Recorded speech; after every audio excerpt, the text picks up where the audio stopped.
They said he was against Caesar. They said he was discriminating because he told his disciples, go not the way of the Gentiles, but rather go to the lost sheep. He discriminated. Don't go near the Gentiles, go to the lost sheep. Go to the oppressed. That's right, that's right, that's right. Ride, ride, ride.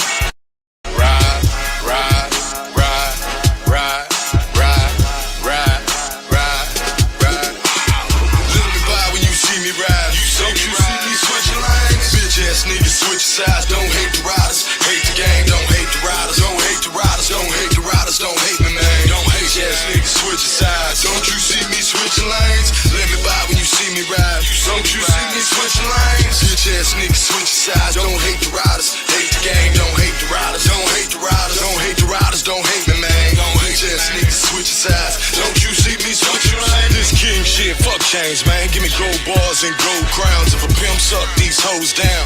Housewives turn porn star. These hoes go too far. I'm guru, this gangsta. St. Louis don't fight fair. Put bullet holes in your paint job. Fake hoes get exposed. Eat bitch niggas like takeout. Hate the game, don't hate the riders. They watch us like a stakeout. Lurking on my Instagram. Is that what all that hate about? You acting like I give a damn. Like I don't know these hoes foul. Okay, I'm reloaded. Who wants a war now? Knock, knock, better open up or we gon' kick the door down. Pine line, stay soldiered up, nigga, you can ask the whole town. I walk on water like Black Jesus, it's rider season. Let me by when you see me ride. Don't you see me switching lanes? Bitch ass niggas switch sides. Don't hate the riders, hate the gang, don't hate the riders, don't hate the riders, don't hate the riders, don't hate me, man. Don't hate ass niggas switching sides. Don't you see me switching lanes? Let me by when you see me ride. Don't you see me switching lanes? Bitch ass niggas switching sides. Don't hate the riders, hate the gang, don't hate the riders, don't hate the riders, don't hate the riders, don't hate me, man. Don't hate ass niggas switching sides. Don't you see me switching lanes? I'm 100 in any lane, like the neurosurgeon get plenty brain. I'm plenty high, you know how we ride. Don't you see me switching lanes? I'm out my mind like insane. It's my time and I'm not playing. I bury the pharaoh in hot sand. Don't they know this God's land? Fire water, they see me ride. Don't they know this God's plan? If you ain't about it, don't talk about it. Look, bro, that's all that I'm saying. Minivan full of contraband. 415 like a marching band. Got a sweet 16, 500 grams. Wake up now, nigga, not the scam. Wild child, nigga, Taliban. Got a wild style like a spray can. Niggas fake like spray tan. Bitches shady like Ray-Bans. I'm unpersuaded, I can't be faded. I'm underrated, I gotta shine. Fuck the clock, boy, fuck your watch. Ride or die, nigga, now it's time. Let me by when you see me ride. Don't you see me switching lanes? Bitch ass niggas switch sides. Don't hate the riders, hate the gang, don't hate the riders, don't hate the riders, don't hate the riders, don't hate me, man. Don't hate ass niggas switching sides. Don't you see me switching lanes? Let me by when you see me ride. Don't you see me switching lanes? Bitch ass niggas switching sides. Don't hate the riders, hate the gang, don't hate the riders, don't hate the riders, don't hate the riders, don't hate me, man. Don't hate ass niggas switching sides. Don't you see me switching lanes?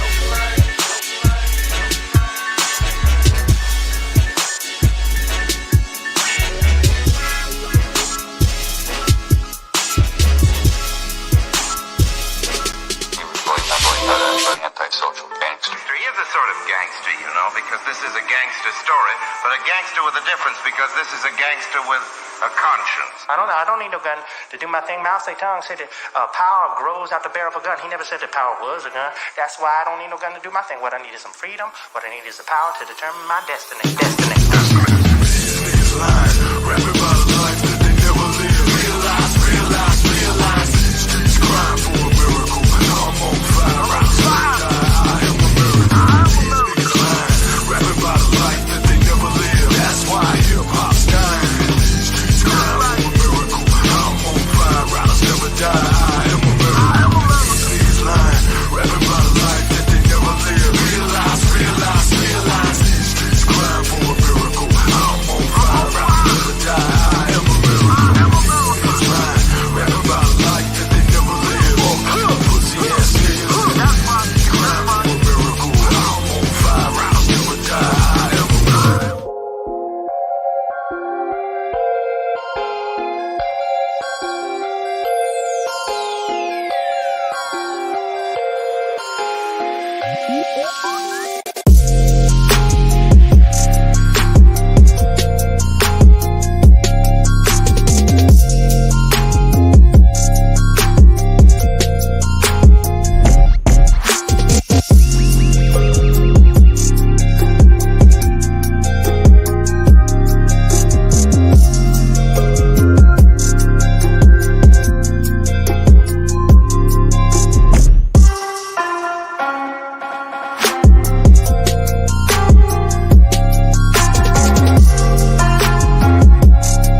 birds of prey are the owls, the vultures, the eagles, and the hawks.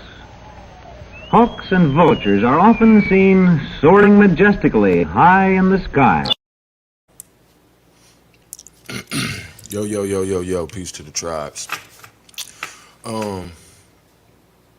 I could be incorrect. There may be something eventful going on right now, which has everyone's attention.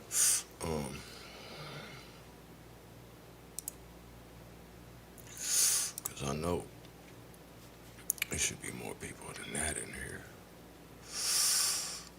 Tonight's topic is America Under Construction 4 Paradigm Shift. You already know what it is. Live with the Big Hawk. Let's see if we can't get some people in here before we get this going. How about a little more music? How about a little Total Power? That always get them going. And we'll see where everybody is. Let's see.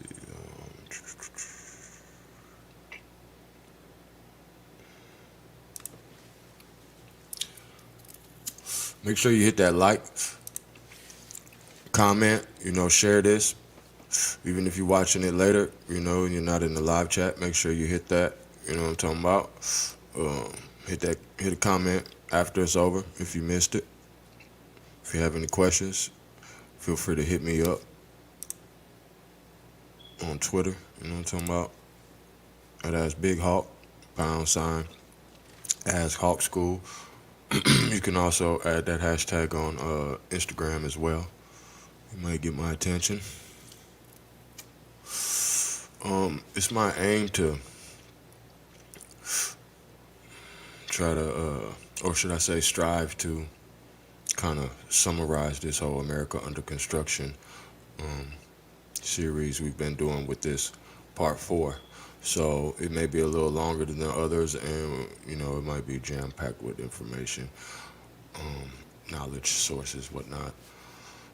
We got a lot to cover, but like I say, it's my aim that by the time you watch 1, 2, 3, and 4 of America Under Construction Paradigm Shift, brought to you by Hawk School, that you'll have a better understanding of what's going on around you, and you can move forward from there. Like I say, we're going to play some of your favorite music, you dig, and let some more people get in here. I know my brother Aboriginal Power said he had something going on tonight, but I can't find it, so here we are. And if you miss it, it's no problem. Like I say, we just do it when it's convenient, to my schedule, so you just got to stay tuned. You never know when I might just pop up. You dig? That's how we rocking. It's a hawk, man. It's a hawk sighting. You know what I'm talking about? We don't just be hanging out. You know what I mean? We ain't pigeons. You dig? Let's hit him with a little bit of... Hit him with that one time. Blessed is he who in the name of charity and goodwill shepherds the weak through the valley of darkness. For he is truly his brother's keeper and the finder of lost children. And I will strike down upon thee with great vengeance and furious anger those who attempt to poison and destroy my brothers. And you will know my name is the Lord when I lay my vengeance upon thee. Got the drum knocking king shit, I cannot. I'm king tut with it, you don't want no problems. I'm so 1,000, I am so 1,000. This is king shit, hear me nigga, total power. I fly with house, why should I walk when I can fucking fly? Bitch, I don't die, the devil lied, he thought I would survive. Rock with my tribe, we undivided, my right hand of God. All these rappers falling off cause they a bunch of frauds. Always in they fucking feelings, dog, just like a bunch of bras. I'm so 1,000, nigga, I'm above it all. We hawking dog, king shit, fuck the law. If life's a bitch, fuck a rubber, fuck a raw. King shit, I seen shit you ain't never saw. G shit, I'm ahead of y'all. You haters matter now. Spring, summer, fall, or winter, I'm knocking king shit. Akhenaten. I'm King Tut with it. You don't want no problems. I'm so 1,000. I am so 1,000. This is king shit. Hear me, nigga, total power. I got the trunk knocking king shit. Akhenaten. I'm King Tut with it. You don't want no problems. I'm so 1,000. I am so 1,000. This is king shit. Hear me, nigga, total power. Can't walk the streets at night without your bodyguards. Pray for my braid and vultures crossing 80 body parts. I'm 1K like Slate Stone raps a graveyard. I'ma raise the dead, space bar, raise the bar. I am serious, get it, nigga, red star. I am Akhenaten, drunk, knocking red car. I'm so dope, white coke / black tar. I'm Marcus Garvey, motherfucker, this the black star. Don't want no problems with us, don't get your ass involved. Ooh, monkey, motherfucker, we the mob. Mind over body, MOB. If you want total power, you gotta be a G. King shot the trunk, knocking king shit. Akhenaten. I'm King Tut with it, you don't want no problems. I'm so 1,000, I am so 1,000. This is king shit. Hear me, nigga, total power. I got the trunk, knocking king shit. Akhenaten. I'm King Tut with it, you don't want no problems. I'm so 1,000, I am so 1,000. This is king shit. Hear me, nigga, total power. Got the trunk, knocking king shit. Akhenaten. I'm King Tut with it, you don't want no problems. I'm so 1,000, I am so 1,000. This is king shit. Hear me, nigga, total power. I got the trunk, knocking king shit. Akhenaten. I'm King Tut with it, you don't want no problems. I'm so 1,000, I am so 1,000. This is king shit. Hear me, nigga, total power. Total power. Total power. Hear me, nigga, total power. Hear me, nigga, total power. Yo, peace to the tribes. Peace to the tribes. Make sure you share this broadcast, get it out there, and we get some building going. You know what I'm talking about.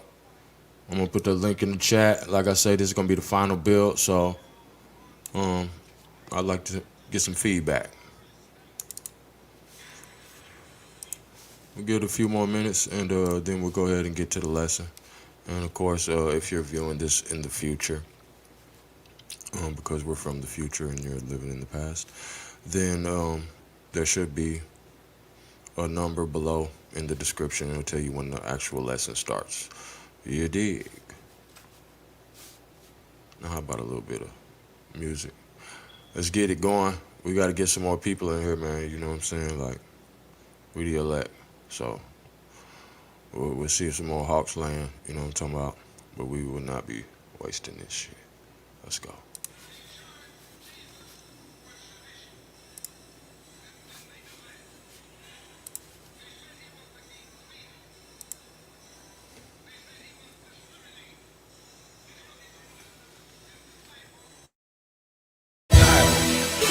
Rather go to the lost sheep. He discriminates.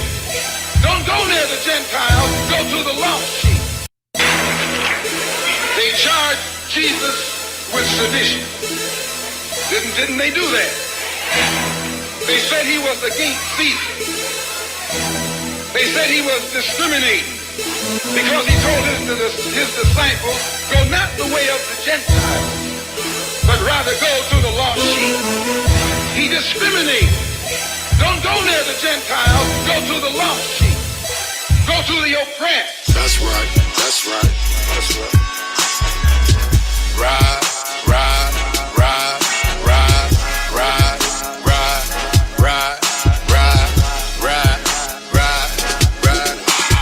Look me by when you see me ride. Don't you see me switching lanes? Bitch ass niggas switch sides. Don't hate the riders, hate the game. Don't hate the riders, don't hate the riders, don't hate the riders, don't hate me, man. Don't hate ass niggas switching sides. Don't you see me switching lanes? Let me by when you see me. Share this broadcast. Go get your auntie, your uncle, your nephew, your niece, your brother, your sister. It's time for Hawk School. Bars Diamonds and gold crowns. If a pimp's up, these hoes down. Housewives turn porn star. These hoes go too far. I'm guru, this gangsta. St. Louis don't fight fair. Put bullet holes in your paint job. Fake hoes get exposed. Eat bitch niggas like takeout. Hate the game, don't hate the riders. They watch us like a stakeout. Lurking on my Instagram. Is that what all that hate about? You acting like I give a damn. Like I don't know these hoes foul. Okay, I'm reloaded. Who wants a war now? Knock, knock, better open up, or we gon' kick the door down. Pine line, stay soldiered up, nigga, you can ask the whole town. I walk on water like Black Jesus, it's rider season. Let me by when you see me.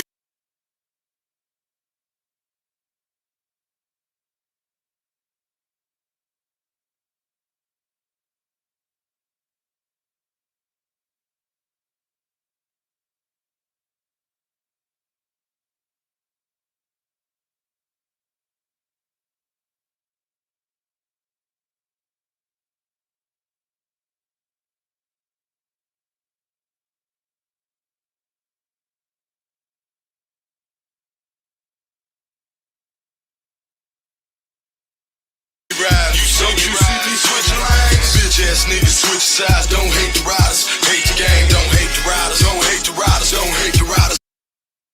Hey, you know, I be so lit, I think I've been talking all cash shit. So if I didn't say it, if I forgot to unmute the mic, shout out to my nigga Brick, Salute, Drizzy Dre, 80. You know what I'm talking about? Y'all make sure y'all link up with bro in the chat. Shout Alpha link up with bro in the chat. You know what I'm talking about? I just shot the link out there. Anybody want to join? You know what I mean? For this Hawk Talk, we're gonna be putting nail in the coffin on this paradigm shift. And tonight's topic: America under construction 4. Stay tuned. We want to get a few more people in here. You know what I mean? Before we kick it off. And you already know how we rocking. Too high for pigeons to fly. Walk on the water, live in the sky. Yeah. Yes, niggas switching sides. Don't you see me switching lanes? Let me by when you see me ride. Don't you see me switching lanes? Bitch ass niggas switching sides. Don't hate the riders. Hate the game. Don't hate the riders. Don't hate the riders. Don't hate the riders. Don't hate me, man. Don't hate ass niggas switching sides. Don't you see me switching lanes? I'm 100 in any lane. Like the neurosurgeon, get plenty brain. I'm plenty high. You know how we ride. Don't you see me switching lanes? I'm out my mind like insane. It's my time and I'm not playing. I buried a pharaoh in hot sand. Don't they know this God's land? Fire water, they see me ride. Don't they know this God's plan? If you ain't about it, don't talk about it. Look, bro, that's all that I'm saying. Minivan full of contraband. 415 like a marching band. Got a sweet 16, 500 grams. Wake up now, nigga, not the scam. Wild child, nigga, Taliban. Got a wild style like a spray can. Niggas fake like spray tan. Bitches shady like Ray-Bans. I'm unpersuaded, I can't be faded. I'm underrated, I gotta shine. Fuck the clock, boy, fuck your watch. Ride or die, nigga, now it's time. Let me by when you see me ride. Don't you see me switching lanes? Bitch ass niggas switch sides. Don't hate the riders. Hate the game. Don't hate the riders. Don't hate the riders. Don't hate the riders. Don't hate me, man. Don't hate ass niggas switching sides. Don't you see me switching lanes? Let me by when you see me ride. Don't you see me switching lanes? Bitch ass niggas switching sides. Don't hate the riders. Hate the game. Don't hate the riders. Don't hate the riders. Don't hate the riders. Don't hate me, man. Don't hate ass niggas switching sides. Don't you see me switching lanes?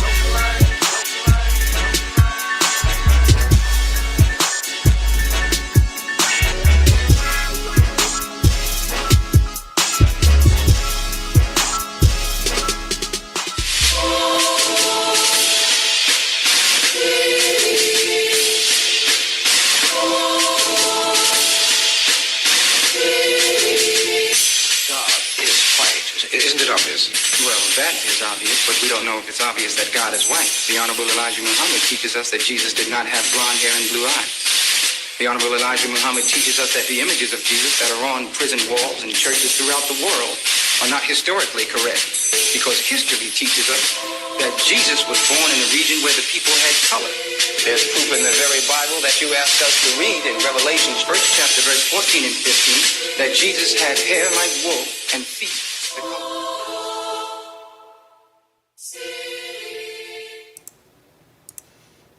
All right, well, let's get into it, tribe. We'll attract some more people once we get to dropping these jewels. You know how we rocking.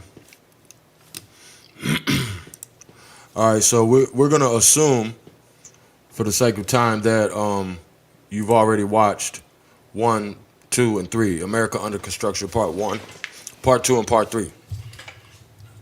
So we're just gonna assume that, you know what I'm talking about? And if you haven't watched that, then I suggest that you catch up. You know what I'm talking about? So we're gonna bring it all together. I'm gonna start. I got this video from the Gibson lady. Everybody's tuning into. She seemed to be dropping some jewels and shit. But I think where we are in the build, America Under Construction, I think this is gonna help take us where we need to go. I got so much shit to, you know what I'm saying, bring it together. As always, we will be including some primary sources, some free books that we sought out and found for the tribe. You know how we rocking over here. All right, so we're just gonna start with this, and hopefully I'm not too lit and I don't fuck the audio up or nothing. And we're gonna review her video. Now, of course, when we're watching these things, we have to beware of the hijacking. But of course, I am your American Indian Aborigine Melandiginal, goddamn me, Tartarian Atlantean giant who will be filtering all of this for you. Peace to the tribes. We're gonna figure it out. Trust and believe. Of Moorish appearance in Menominee, Wisconsin. Let's get a little music. Get a little mood music, because we don't want too many problems with these bots. Boom, we're gonna bring it down. Let's see how that sounds. They charged Jesus with sedition. Didn't they do that? They said he was against Caesar. They said he was discriminating because he told his disciples, go not the way of the Gentiles. Don't do it like that, y'all. But rather go through the lost sheep. He discriminated. Don't go near the Gentiles. Go to the lost sheep. Go to the oppressed. That's right. That's right. That's right. Exhibitions of culture and industry that became popular in the 19th century. What does that 8-pointed star represent in the brochure for it, and the designs on the side? Here are details from the Mabel Tainter Memorial Theater, a theater of Moorish appearance in Menominee, Wisconsin, on the right, compared with the brochure details on the left. Interesting to note that King Kalakaua of Hawaii on the left has 2 8-pointed stars pinned to his jacket in his portrait, and in this portrait of Prince Regent George on the right, his sash is covering a star with at least 3 points. I believe these were symbols and design elements important to the original ancient advanced Moorish civilization. I think there was a hostile takeover of the planet after a deliberately caused cataclysm that resulted in a worldwide flood of mud, which wiped out the original civilization. There was an almost 2-year period of extremely cold, enduring weather in Ireland between 1740 and 1741. The cause is not known, and this information is in the historical record, but is not common knowledge. Hundreds of thousands of people in Ireland died in the cold snap, about 1/5 of the population at the time. To this day, it is the longest period of extreme cold in modern European history, and it led to food riots, famine, epidemics, and death. What if the explanation involves a disruption in the fabric of space-time? What if it took the beings involved in the cataclysm and take over around 100 years to dig the original infrastructure out of the mud flow?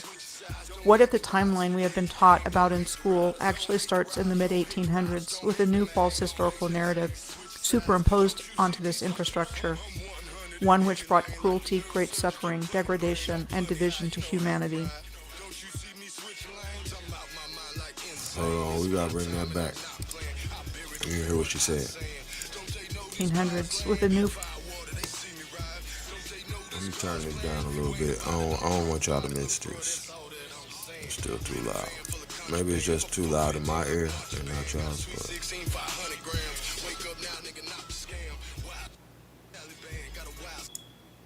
I just don't want her talking by herself. Okay, boom, there we go. Let's get it. Listen what she say now? false historical narrative superimposed infrastructure out of the mud flow. What if the timeline we have been taught about in school actually starts in the mid-1800s with a new false historical narrative superimposed? Okay, mid-1800s. That's what I keep trying to tell y'all. So let's pay attention to this. And that's what I'm going to do here. I'm going to piece it all together, let you see what was going on. Because everybody's so focused on this one little area of time and what was going on, you know what I'm saying, in one little section of the planet.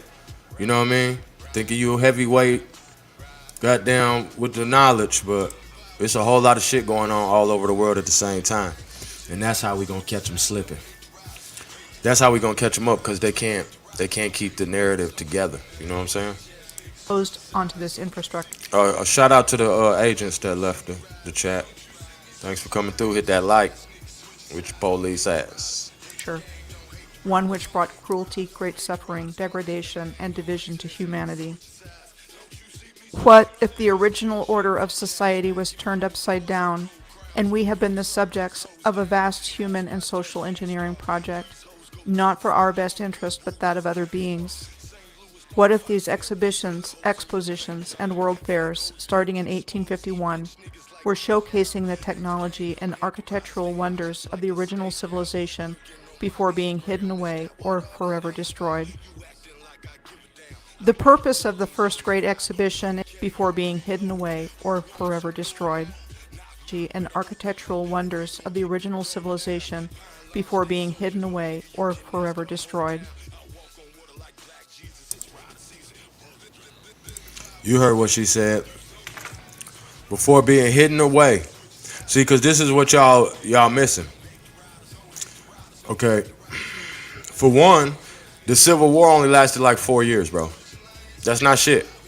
When you talking about wars. You know what I'm saying? Think about how long we've been dealing with this whole cross-seas shit we got going on in our era. And then there was a lot going on with the Civil Wars. Because you got, how many tribes? About 900 motherfucking tribes.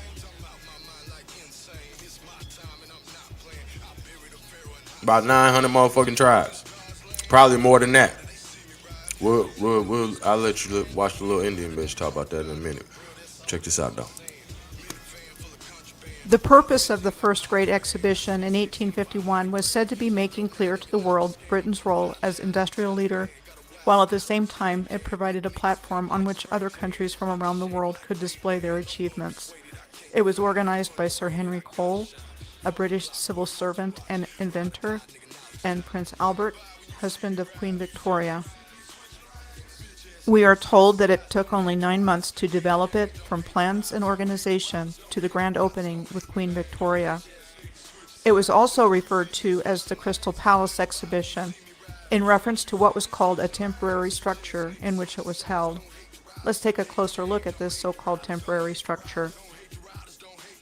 Also known as the Great Shalimar, a reference to the Mughal Garden complex in Lahore, Pakistan, where you see the 8-pointed star and similar design patterns that I just showed you on the Great Exhibition brochure in Wisconsin and on Royalty.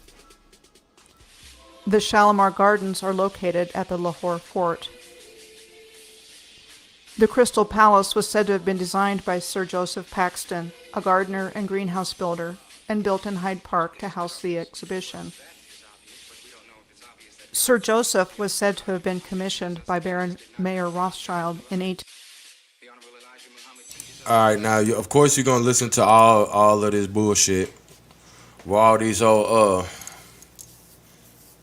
old brotherhood ass niggas. That's what it's all about. Is they all protecting this lie. You know what I'm saying? They just willing to goddamn pickle bike the goddamn purple people.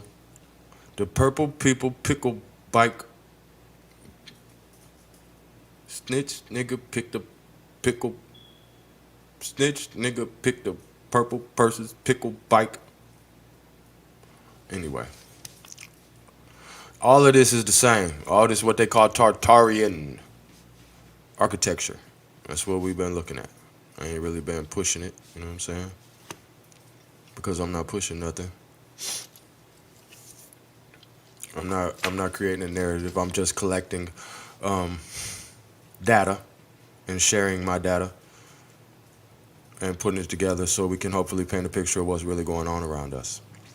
Because they would like you to believe that you were butt naked pickaninnies running around, goddamn me, scrounging, chains on your neck.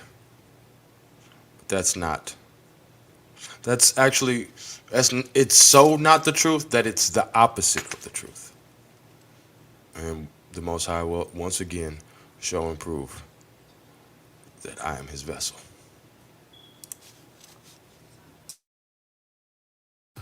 Said to be one of the greatest country houses built during the Victorian. We are told the Crystal Palace was moved in 1857. Well, we are told the Crystal Palace was moved and re-erected in 1854 to Sydenham Hill in South London and was later destroyed by fire in 1936. How did they manage to move a massive building of plate glass and cast iron, said to be 3 times larger than St. Paul's Cathedral, Paris, 18th to November 15th, and looks like the fire brigade is being of the exposition. Said to. Now, one thing I ain't got to tell y'all about nothing about no fires, because we already know how to fire. Why they even call him the fire chief? He's the chief engineer of fires. And you know what? I was thinking about that. I was reflecting on that, and I'm like, damn. If you think about it, whenever the fire department goes somewhere, they always they can show you where the fire started, how the fire started, if it was arson or not. So they are like the specialists in burning shit down without getting caught. Industrial component of the exposition in 1855. So I'm not gonna let this lady, with all due respect, bore us the fuck to sleep. It's not my intention. Let's get to St. Louis. I think maybe that little more thing at the beginning was the most interesting thing she said to me. Let's get to the Americas. Let's see where she at. Music hall. Where is everybody? The main building was in Washington Park. Where is everybody? Industrial expositions in Cincinnati. Music hall was said to have been built in 1877 at the cost of $1 million for use in some previous industrial expositions in Cincinnati, as well as for being a choral facility. This was a bridge associated with the music hall. Where is everybody? The main building was in Washington Park. Washington Park Hall boasted of one of the largest fountains constructed in the country, 89 feet or 27 meters long and 68 feet or 21 meters wide, with a jet that rose 65 feet or 20 meters in the air. Nicknamed the Fairy Fountain, when the gallery played Strauss waltzes, the fountain illuminated in time with the music. There are many more. Wait a minute. We got to pause that. We ain't going to just skip past that, because now we got water fountains in Cincinnati. You know what I'm saying? Mid-1800s. And now that takes us back to the big stink, because that big stink in London, 1858, y'all up to y'all neck in shit, is really, that is the big stink right there. See, when we know that the Most High done shit on the whole city, like the whole city got shattered upon. Just a little shit upon your face, mate. I don't know what accent that is, but you get the point. The whole city got shitted on. You know what I'm saying? So that big stink in 1858 is really hurting your credibility when it comes to all of this architecture and fresh water and water fountains. We know that y'all ain't used to this shit here. This make you want to run in and just steal a nigga whole shit.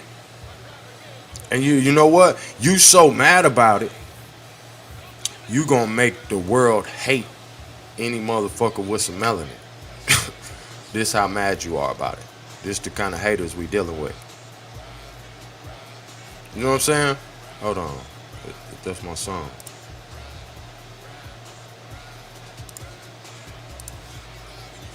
They haters, man. Y'all some haters. Just need to switch sides, don't hate the riders. Hate the game, don't hate the riders. Don't hate the riders. riders, don't hate the riders, don't hate me, man. Don't hate ass niggas switching sides. Don't you see me switching lanes? Let me by when you see me ride. Don't you see me switching lanes? Bitch ass niggas switching sides. Don't hate the riders, hate the game. Don't hate the riders, don't hate the riders, don't hate the riders, don't hate me, man. Don't hate ass niggas switching sides. Don't you see me switching lanes? This king shit, fuck change, man. Give me gold bars and gold crowns. If a pimp suck these hoes down, housewives turn porn star. These hoes go too far. I'm guru, this gangsta. St. Louis don't fight fair. Put bullet holes in your paint job. Fake hoes get exposed. Eat bitch niggas like takeout. Hate the game, don't hate the riders. They watch us like a stakeout. Lurking on my Instagram. Is that what all that hate about? You acting like I give a damn. Like I don't know these hoes foul. Okay, I'm reloaded. Who wants a war now? Knock, knock, better open up, or we gon' kick the door down. Pine line, stay soldiered up, nigga, you can ask the whole town. I walk on water like Black Jesus, it's rider season. Let me by when you see me ride. Bitch ass niggas switch sides, don't hate the riders. Hate the gang, don't hate the riders. Don't hate the riders, don't hate the riders, don't hate the riders. Alright, let's get back to class. Let's get back to class.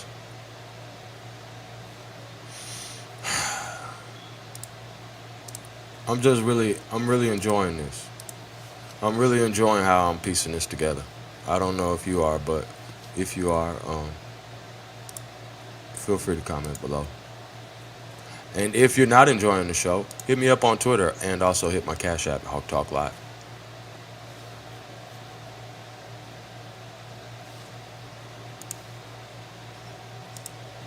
Give you just a simple introduction. The Colonial and Indian Exhibition in London in 1886, the Piedmont Exposition in Atlanta in 1887, the Melbourne Centennial Exhibition in 1888, the Universal Exposition in Paris in 1889, the World's Columbian Exposition in Chicago in 1893, the California Midwinter Exposition of 1894 in San Francisco, the Central American Exposition in Guatemala City, Guatemala in 1897, the International Exposition in Hobart, Tasmania,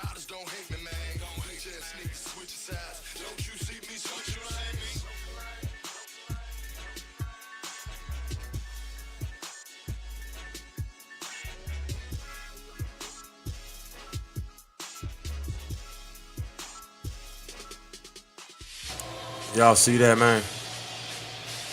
This Chicago, bro. Bro, this Chicago, my nigga. I can't forget this shit. I've seen it so many times. Isn't it obvious? Well, that is obvious, but we don't know if it's obvious that God is white. The Honorable Elijah Muhammad teaches us that Jesus did not have blonde hair and blue eyes. So you telling me it's what? This shit going on, what when the Chicago World's Fair, what was that, 1893, 1898, some old shit like that? So this is right after the Civil War, right? It's all 1860s. We staying in this little realm. This is what we finna do. Because they be having us digging all into antiquities, and the answer is really right in front of our face.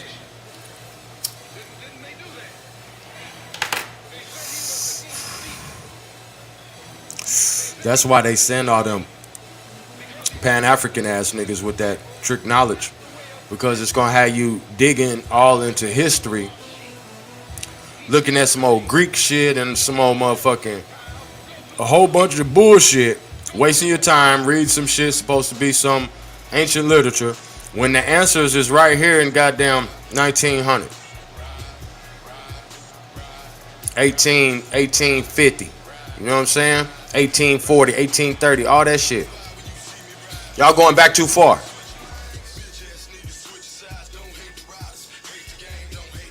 Y'all going back too far, man. You ain't even got to worry about all that. Let me turn this down so we can get back to it. But I want to narrate for the nations. You know what I'm talking about? So we don't get lost in any of this, you know what I mean? They mix and mingle the truth and the lies. So, you know, we're going to use our hawk eyes and see through the smoke. Should I say see through the clouds, fly higher. Make sure you subscribe, man. Hit that like, share this broadcast on all of your social media outlets. Tribe. In 1893. The California Midwinter Exposition in Chicago in 1893. The California Midwinter Exposition of 1894 in San Francisco. The Central American Exposition in Guatemala City, Guatemala in 1897. The International Exposition in Hobart, Tasmania in 1894 and 1895. The Cotton States and International Exposition in Atlanta in 1895. The Tennessee Centennial and International Exposition in Nashville in 1897. The Trans-Mississippi and International Exposition in Omaha, Nebraska. Nebraska? Nebraska?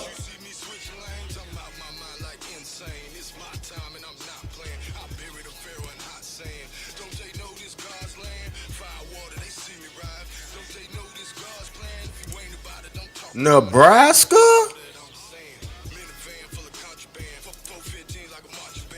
Nashville in 1897.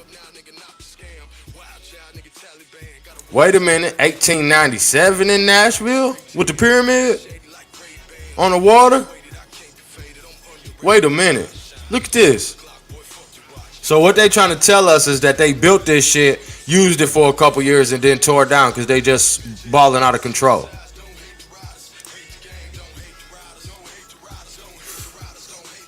I digress.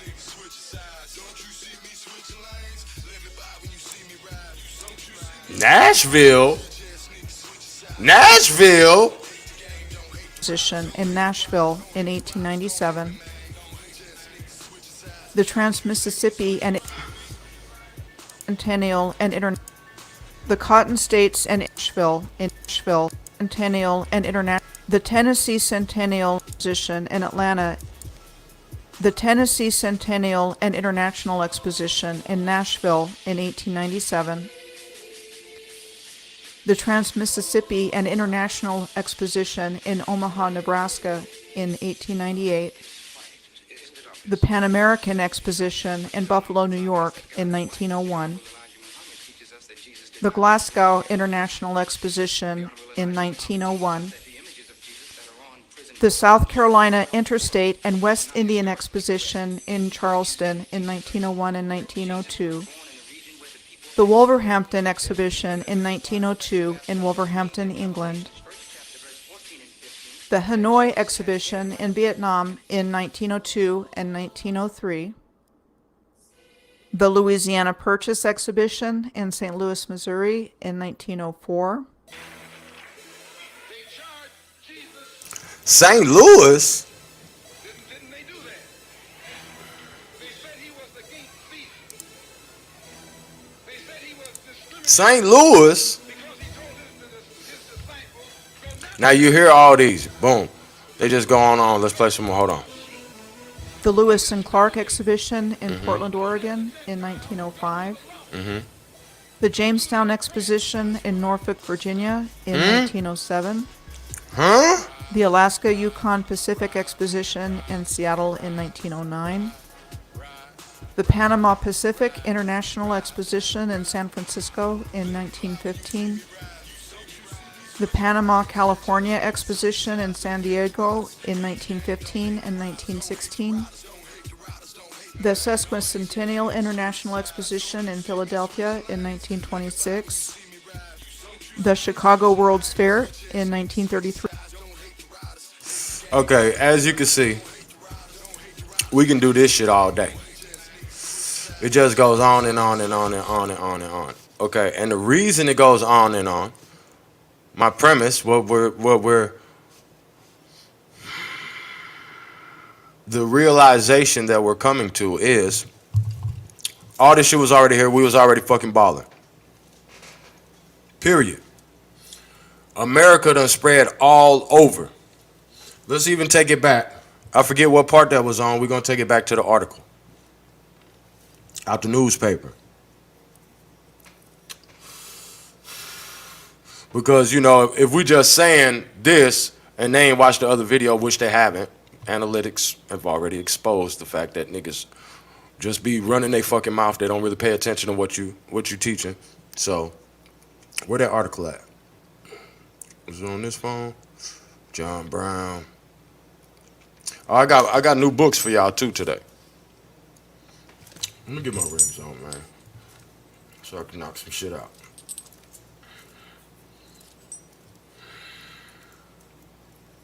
It's up tonight. Peace to all the tribes. You know what I'm talking about? Nothing but good vibes. You dig.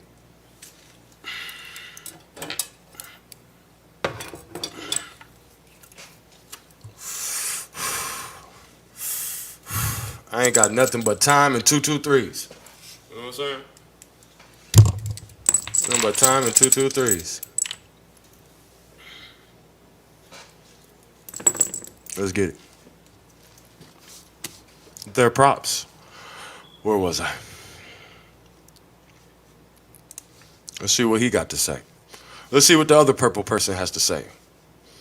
Since all y'all want to do is pick up purple person's pickle bike, we're going to come up with some type of cool little shit to say. I see we got the... Hold on. We got the super G. We're gonna leave him backstage right now. And when I say G, I mean giant. You know what I'm talking about? You're gonna tap in with us. I got you on here, big dog. Let's see what he got to say. Let's see what the other people say. Now, see, some people are noticing how history's been whitewashed, you know what I'm saying? And I mean color, not, you know, that's not a person. I got a good book for y'all today. Hold on, let me tell you. I'm gonna tell you the name of it. I can't get to it yet because that's not where we at. It's called, what's the name of it? You may be familiar with it. But you will be receiving it in its entirety for the freezel. Or that's how they say 3 in Britain. 3, free. For the free. You know what I'm saying? So maybe free, it really meant 3, you know what I'm saying, to the Indian, because when the British dude I listened to him, he was like, 6 free, and he was talking about his height, you know what I'm saying? I'm my height is about 6 free. So, you know what I mean? Niggas was like, free? No, nigga, I meant $3. Nigga, like, you owe me three, nigga, not free, nigga, like, the fuck? Maybe that was the problem. You know what I'm saying? Maybe nigga was like, no, give me 3. Free? You say free, mate? Free? No, nigga, 3, nigga. 3. Hold on, let's find. Let's before I even go to that.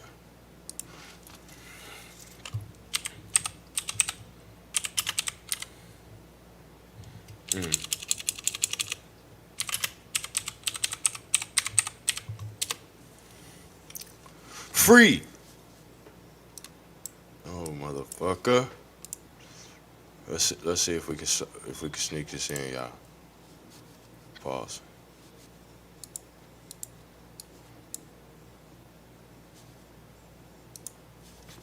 Let's see if we can sneak this in.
energizers. 20 C energizers.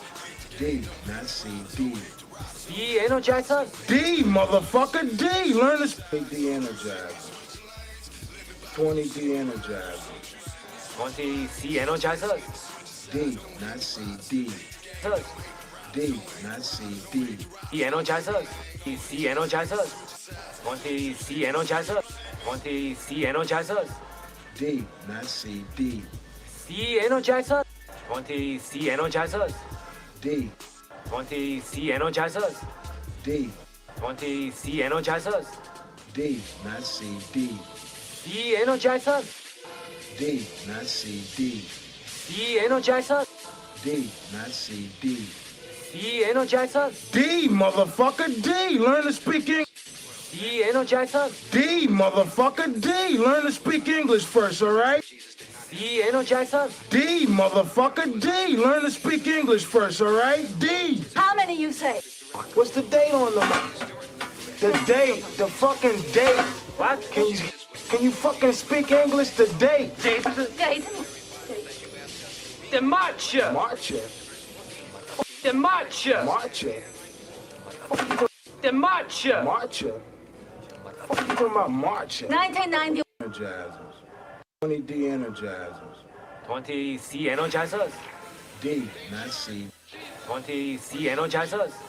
D, not C, D. 20 C energizers. D, not C, D. C energizers. D. How many you say? All right, D. How many you say? D. How many you say? 20, motherfucker, 20. All right, y'all. I'm sorry, man. I'm sorry. So there's definitely a language gap, a language barrier, you know, that we deal with in all of this. Now let's get back to class. I know. Tartarian. I don't know what to believe. Indian connection. So this is going to be a very controversial video. Because what I've been doing lately is translating old maps from Latin and Hit that like, Romanian share this broadcast. and things like that into English, Tartarian maps. And what these Tartarian maps have told me is that Native Americans used to be called Tartarians. I know, I don't know what to believe, but these maps are between 500 to told me is that Native Americans used to be called Tartarians. I know, I don't know what to believe, but these maps are between 500 to 300 years old, and to be honest with you, thinking about it, there's not much difference between Native Americans. Hey, I told y'all they'd be saying free. I just told you that. Y'all was like, oh man, they don't know these time black man. They nigga don't know how they talk over there. Are between 500 to 300 years old. 300 years old. To be honest with you, thinking about it, there's not much difference between Native Americans, and here you can see Native Americans, and this is in Arizona 140 years ago, and that one's on here, and again this is Indians. Look. Native, I know. Alright. That's why I'm here. Cause you see how that nigga try to slide goddamn Punjabi in that motherfucker. Hold on, shouty.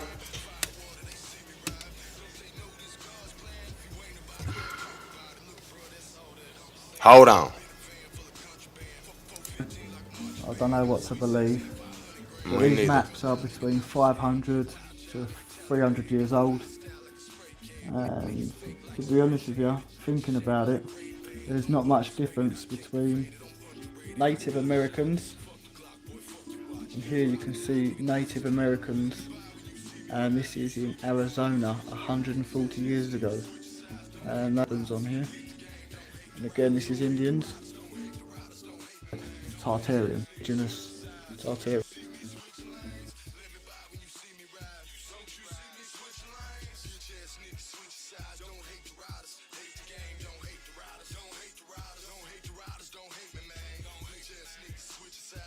see, there's even little bits of tech on these tents.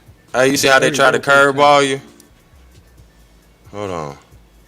Look, the clip so goddamn fast in the nigga video. Like, where the goddamn motherfucking Hindustani nigga go?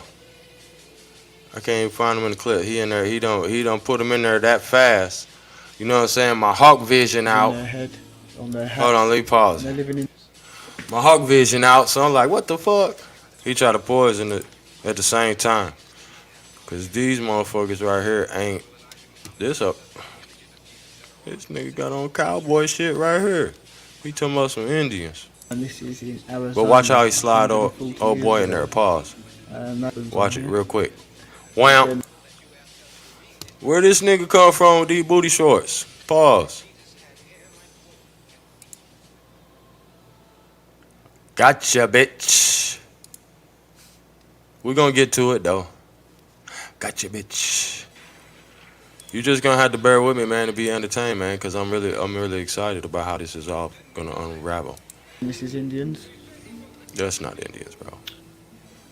Look. Tartarians, native Tartarians. See, so they trying to throw them in the mix, but they don't have no bows and arrows. You know what I'm saying? Through these pictures and maps that there was also indigenous Tartarians. So I believe the indigenous Tartarians are the ones that moved to America. And then... See, everybody want to say that we moved to America. You know what I'm saying? So it's like everybody want to get a little piece of the action. You know what I mean? Like they want in on it. You know what I'm talking about? They want to make it like somebody came here. You know what I'm talking about? Because you got to make it seem like somebody came here and taught these niggas. It can't be these niggas been all over the motherfucking world just conquering shit. Duh, motherfucker. Hold on, I'm gonna find something else for you. Here, let me play this little part. He might be right here. Let's see.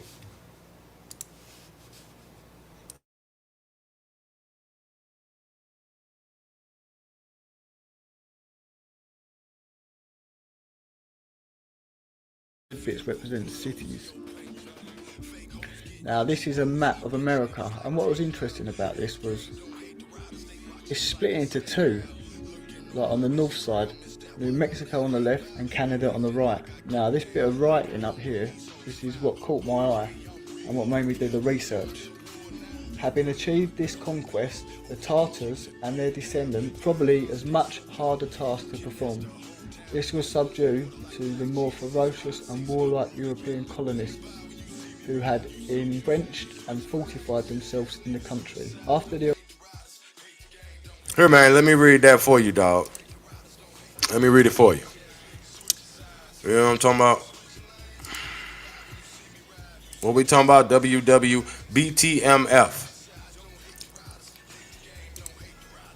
Who built this motherfucker? # WWBTMF. We who built this motherfucker.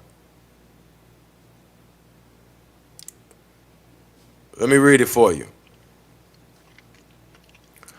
Having achieved this, now this is allegedly, we got to say this, we don't know what these motherfuckers doing these days, but that map is a motherfucker. That map speaks volumes. Now, allegedly, he translated the map and some of the writing on the map, and what the writing said was, having achieved this conquest, the Tartars and their descendants had probably a much harder task to perform.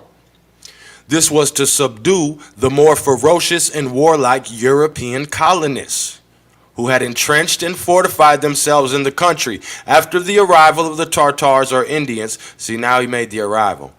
As they are now called, in the particular parts they had settled themselves in along the region of the Atlantic. Okay, so boom. Oh, man, these people, it's really so much to dodge and weave, bro. So you just, you know, thank God for an Indian like me, because that's what we're going to do. We're going to bob, pause. We ain't going to bob and weave. We're going to dodge and weave, because it's too many weirdos out here. I got to watch the way I talk. Now, let's fast forward a little bit. Let's fast forward here. Let's move on to this. Let's talk about this. Very, very interesting find, which some of you may be aware, some of you may not be aware.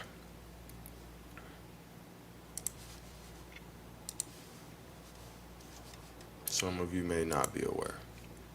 Let's talk a bit about this. All of this is going to come together. Let's talk about star forts. And I'm not shouting anybody out, but it's starforce.com, so it's pretty simple. So shout out to them. So let's see what this is supposed to be. Blah blah blah. Web counter, visited list, fort knows, contacts. I want to see if they had the little about section because I never did read it. I don't know who's giving us the information. Let's see what their contact is. Some bullshit. Nevertheless, it appears that they have a list of star forts. Were you to scroll down this page, or perhaps even just look down a little, you will find an alphabetical list of each and every fort that is represented at starforce.com. Why an alphabetical list, you may well ask, when there's already a perfectly lovely gallery page wherein these star forts are divided up by the nation in which they currently reside. If you're here looking at this alphabetical list, you may well be able to answer your own question. And I guess because they're every fucking where. They're all over. Everywhere, everywhere. Look at all of them. All right. This is going to hurt their narrative right here, Chico. Boom, boom, boom. Visited, gallery. I mean, if you just want to look at them, you know, all the places they are all over the world. You dig, you can click on the link. As a matter of fact,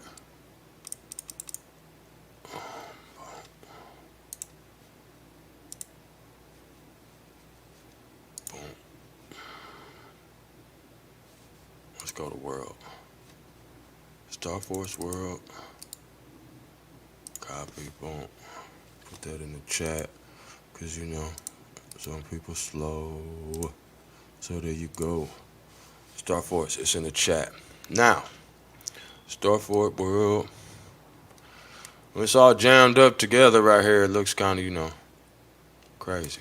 Let's check out, let's go to Spain. All right, boom, there we go. We could count them. Spain, 1, 2, 3, 4, 5, 6, 7, 8, 9, 10. We got 10 in Spain. You see where they at? Link in the chat so you could go see on your own if you feel like I'm moving too fast. Pause. Boom. 1, 2, 3, 4, 5. Talk to me. We went to where we just went. Norway. We gotta go to Portugal. Not now, motherfucker.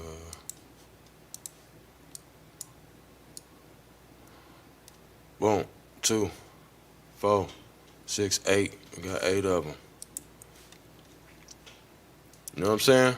Everywhere. Canada. 1 in Canada. Talking about France. Let's see what's popping in France. They got 1, 2, 3, 4, 5, 6, 7, 8, 9, 10, 11, 12. About 15 of them is in Canada. Oh, okay, hold on. Switzerland, we going down, Monaco, all that. All right, boom. So it look like we done, whoever building them, you know, they pretty lit. United Kingdom, let's see. Maybe they building them. I don't think so. And you know what else is some very crazy information that most people probably don't know? Britain is only like big as Texas, dog. You letting these people punk you.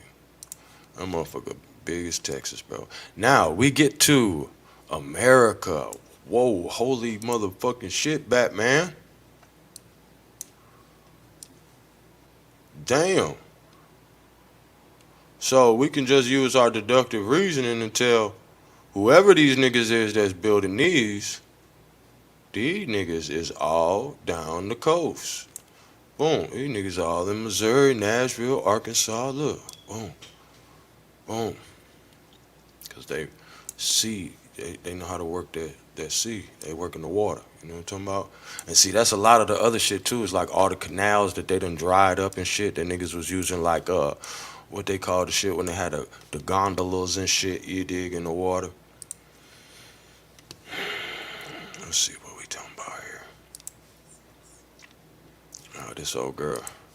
This old girl still talking about all that shit. We moved on from that lady. Let's move on a little more. We gonna still stay in the same time. We seen him talking about that. Boom. Let's fast forward a bit.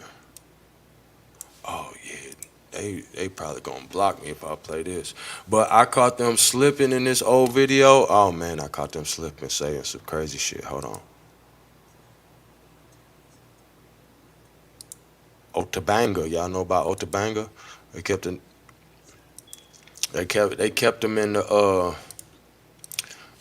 in the human zoo. You know what I'm talking about? I think it was at the St. Louis World's Fair. Declared that the black minister's protest was ridiculous. There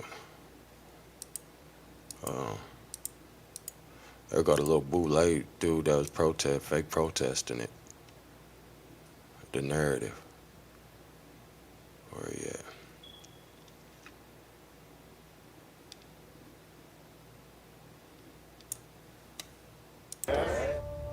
Gordon also denounced the way. You see how they do? The young African. See, because what they was doing at these World's Fairs was, like, they was putting up, you know, people in their so-called natural habitats, and you got all these people that's going through these expeditions, millions. I'm talking about millions, tens of millions of motherfuckers attending these, and we just heard the whole long-ass list of them, you know what I'm saying? So you got millions of motherfuckers attending these. Then on top of that, you got little displays with niggas like this, you know what I'm saying, on display at the Human Zoo. African was being used as a prop to prove Darwinian evolution. This is a Christian country, and the exhibition evidently aims to be a demonstration of the Darwinian theory of evolution. The Ministers sending out an assistant with a dismissive note referring them to the New York Zoo.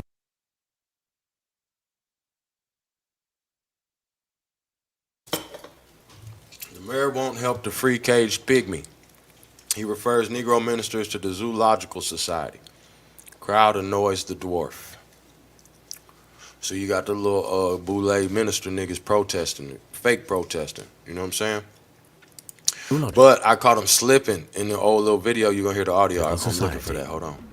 I got you. Stand by. The ministers then went to see Madison Grant, the Zoological Society. I ain't gonna watch all this. Pissing me off. So they was using him, the little pygmy. They got a little. Hold on. They got a little pygmy from Africa. By Otabenga, thought by scientists of the time to be near the bottom of the evolutionary animals than that. An orangutan and a human being. Like many scientists of his day, McGee drew inspiration for his ideas on human development from Darwin's theory that humans had evolved from ape-like ancestors. Darwin's theory provided a template for categorizing Africans as biological inferiors. All right, so y'all just remember that. As well as in bodily habits and bodily structure. McGee was determined to use primitive peoples at the fair to dramatize for the public the different stages of human evolution. Okay, so now you got these people coming through the fair, and we already know what time it is. This shit like what they say, 1893, 1898, 1899.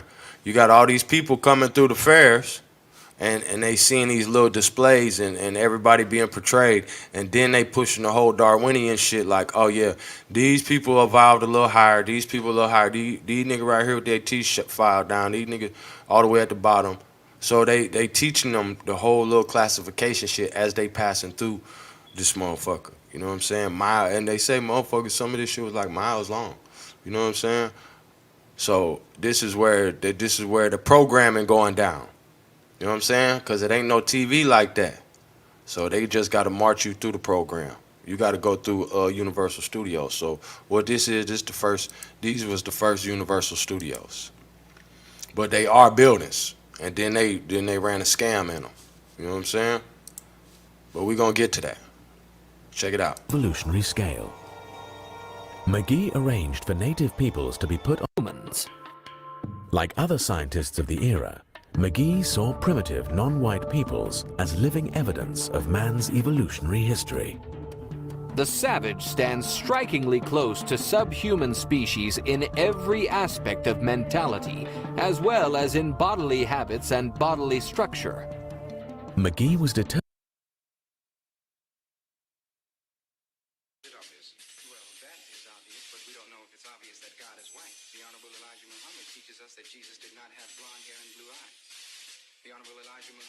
Determined to use primitive peoples at the fair to dramatize for the public the different stages of human evolution, beginning with races he considered low. He was determined to use primitive peoples at the fair to dramatize for the public the different stages of human evolution. Fair to dramatize for the public the different stages of human evolution, beginning with races he considered lowest on the evolutionary scale. McGee arranged for native peoples to be put on display in villages designed to recreate their native habitats. These villages were enclosed by fences, making them truly seem like human zoos. More than 4 million fairgoers reportedly visited these anthropological villages, making them truly seem like human zoos. More than 4 million fairgoers reportedly visited. More than 4 million fairgoers. Now, what I want y'all to see is sis over here like, what the fuck is going on? And check out bro right here, player with it. Boom. Player with it. At the fair. You know what I'm saying? Don't get it twisted.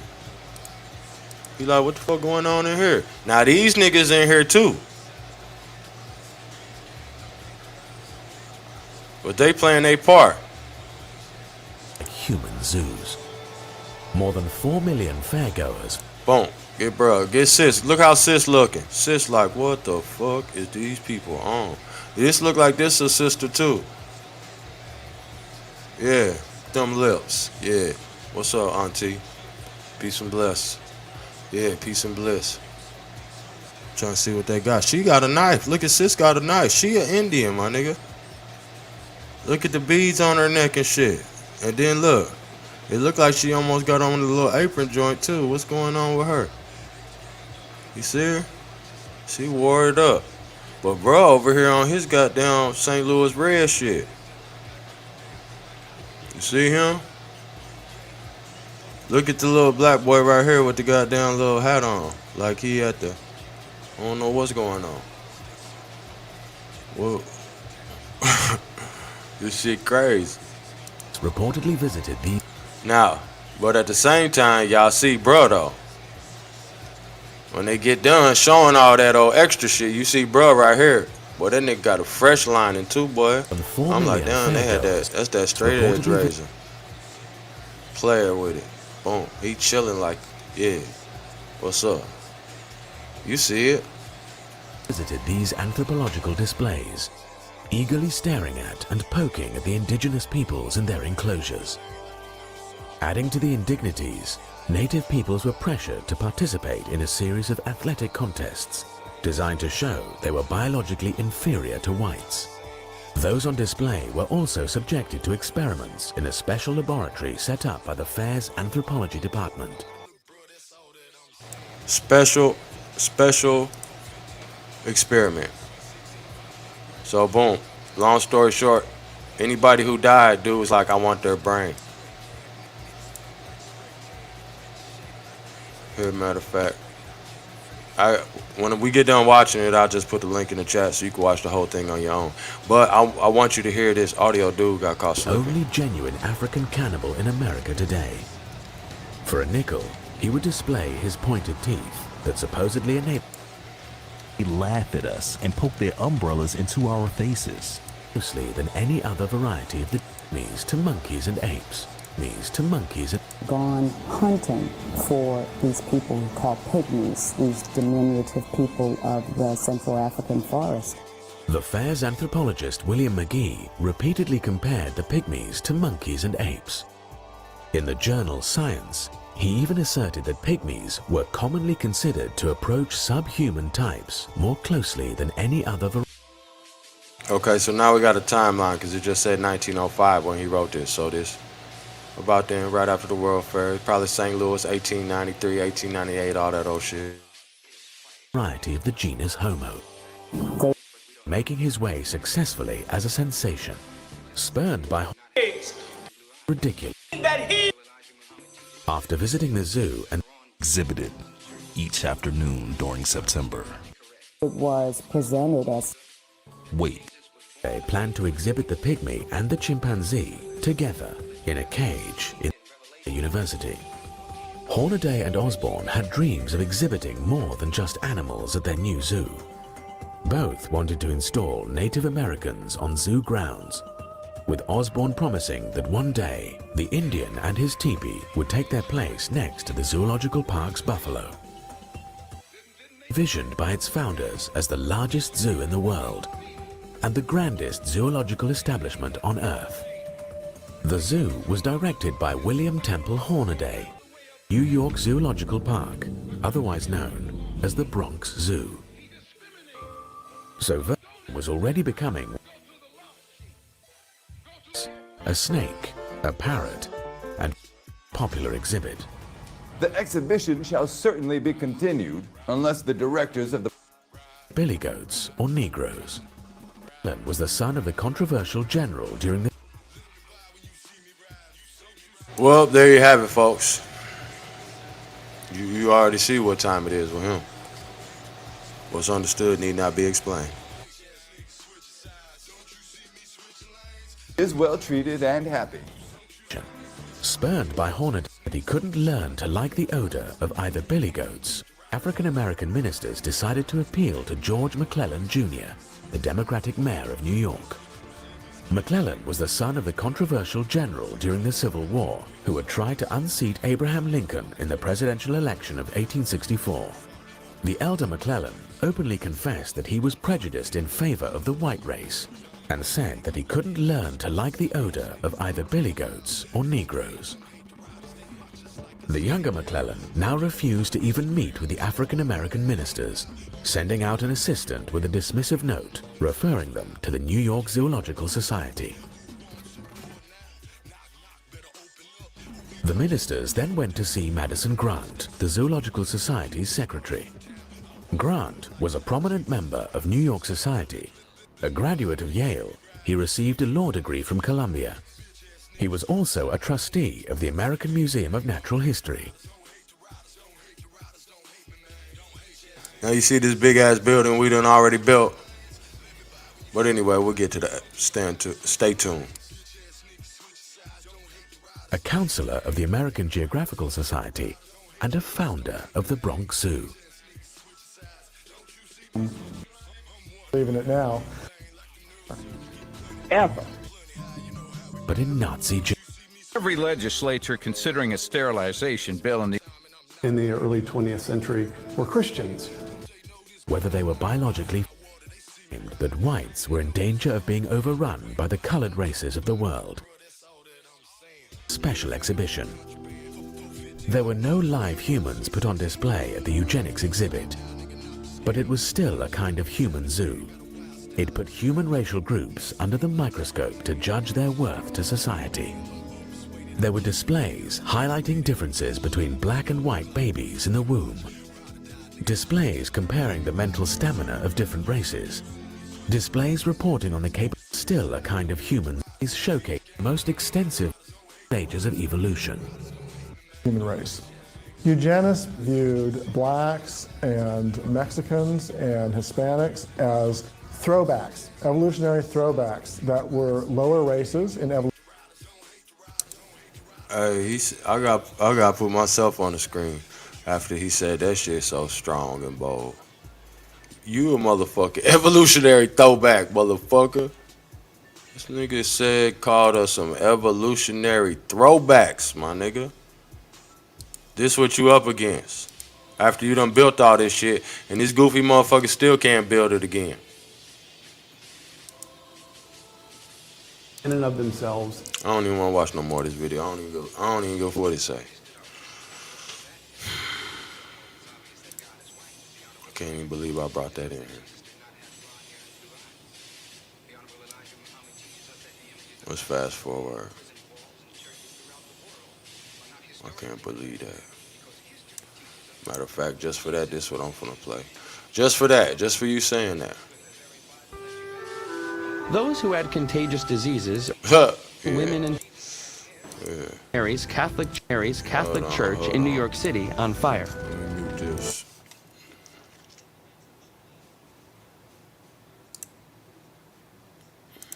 This, cause y'all, you talking all that shit.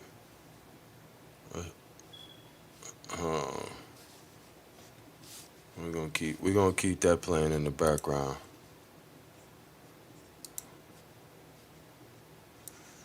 Let's go 1880. Yeah. We'll start about there.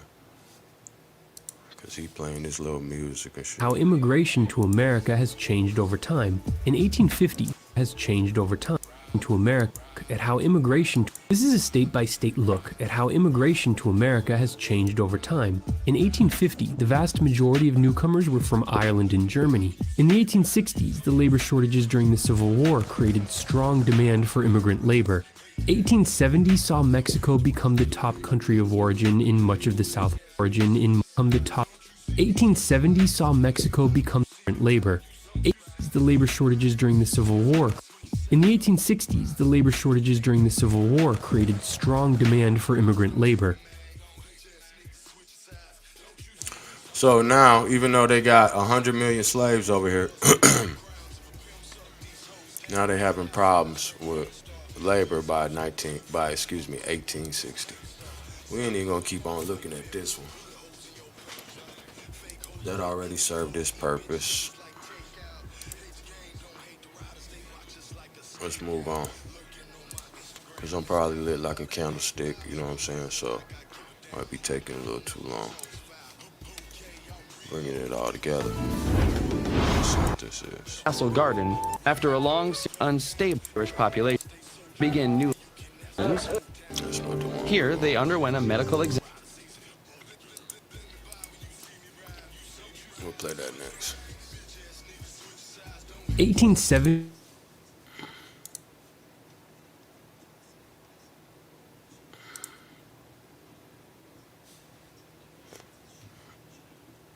Yo, peace to the tribes, man. Make sure you hit that like, comment, subscribe, all that fly shit. We'll watch some of this colorized footage just to realize what's going on. Cause we just seen bro looking playboy as shit at the zoo, didn't we? At the expedition. He was looking player as shit. They colorized this, so I don't know what's going on. It's technically invalid, but it's interesting.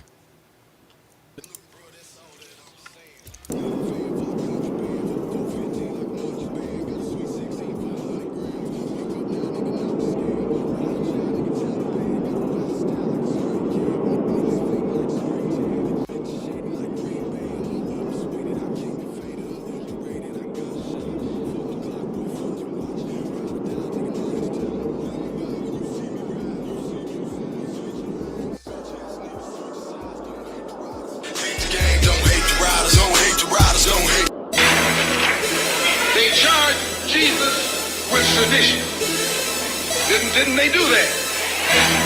They said he was the gate thief. They said he was discriminating because he told his disciples, go not the way of the Gentiles, but rather go through the lost sheep. He discriminated. Don't go near the Gentiles, go to the lost sheep. Go to the oppressed. That's right, that's right, that's right. Ride, ride.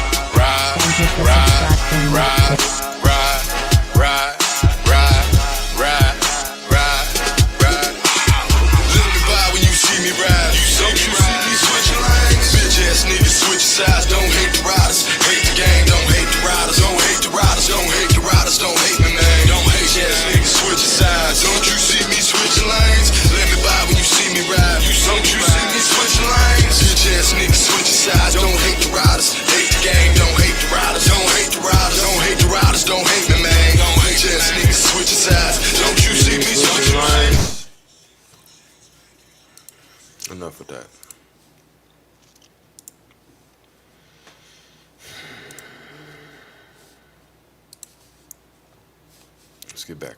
let's get back on task. All right. I'm having too much fun with this shit.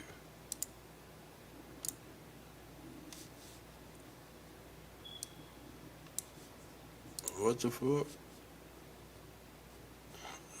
Motherfucker AI on this bitch. Alright, let's see. Where do we go from here? Try change. Boom, boom.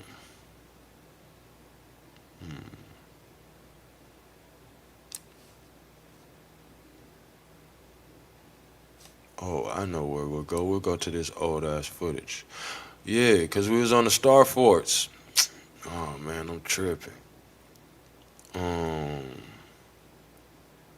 Where is it? Oh yeah. Peace to the tribes. I know what it is.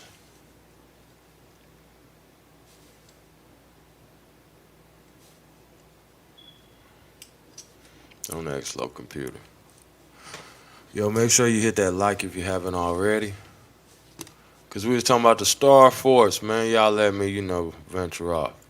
I guess it's not like I'm reading the comments or nothing, so I've been kind of on my own high shit. But it's all going to come together, trust me. I think I'm pretty entertaining. Boom, we got the Star Force, right? Did we read anything about them, or we just said Star Force? Let's read something. Let's go read something, man. Let's go. Reading is fundamental. There's just a lot of the motherfuckers in the United States. More than anywhere else, might I add. I don't know. It's a lot of the motherfuckers in France, too, ain't it? We need to see this. We need to zoom in. Something ain't looking right. Okay, let's see what's going on. Yeah, okay, now we getting somewhere. They holding out. Look, they everywhere. Look like these niggas been stomping all through here. They been stomping all through here. And I know ain't no motherfucker from Luxembourg been stomping all through our shit, or we wouldn't even look like we look. Somebody been stomping all through they shit. You see where it is? You see it's the waterways. Working the water, man. Working the water. You know what I'm saying? Oh, boop. Morocco, Mauritania. You don't need none over there. Right across. You see it? You see how it do? But see, they wanted to tell you that they came over here. Because they want to put you in the upside down world. Oh, nigga. We went over there. See what they got. You click on them, will it show? Or is it? Let me see. We got Veracruz, Mexico. Let's check them out. Houston. Louisiana, Fort Livingston, Star Force, Florida, Missouri. Florida, that motherfucker flied in a bitch. Cuba. And just so you know, look, okay, boom, we got them in Cuba. That's gonna help with the book. Star Force. We're just gonna say Cuba. We're just gonna stop right there. We'll go to the book because we wanted to read. Here's a nice little book for you. Reports of the Immigration Commission. Dictionary. Uh-oh, hold on. Slow down, shouty. Slow down. Reports of the Immigration Commission. Dictionary of Races or Peoples. Presented by Mr. Dillingham. Blah, blah, blah. Referred to the Committee on Immigration in order to be printed with illustrations. Washington Government Printing Offices, 1911. Primary sources for your bitch ass. Damn, Hawk School got primary sources for your bitch ass. Senate document number 662 looking ass nigga. Yeah. Y'all thought I was just over here hot tripping. Yeah. Ooh, this is gonna be interesting. Hey man, bro, and I be wanting to go live and y'all be like, man, this nigga said he was gonna be live. Probably trying to read all this goofy ass shit, man, and make this shit even. But this shit don't even make sense to them. Submitted by societies, organization interested in the subject. Man, there's so much shit. So it's only, 166 pages of racist bullshit, you know what I'm saying? But, I do it for us. Dictionary of Races or Peoples introductory. Since Eastern Europe became an important source of immigration, many new ethical factors have been added to the population of the United States. Early in the Commission's investigations, among these newer immigrants, it became apparent that the true racial status of many of them was imperfectly understood, even in communities where they were most numerous, and the difficulties encountered in properly classifying the many ethical names that were employed to designate various races or peoples suggested the preparation of a volume that would promote a better knowledge of the numerous elements included in the present immigrant movement. God damn, nigga, can I breathe? These niggas is... Bro, that's a long-ass sentence, bro. Sheesh. Where the highlighter shit?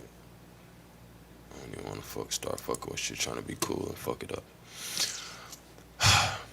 While this dictionary treats of more than 600 subjects, covering all the important and many of the obscure branches or divisions of the human family, it is intended primarily as a discussion of the various races and peoples indigenous to the countries furnishing the present immigration movement to the United States, or which may become sources of future immigration.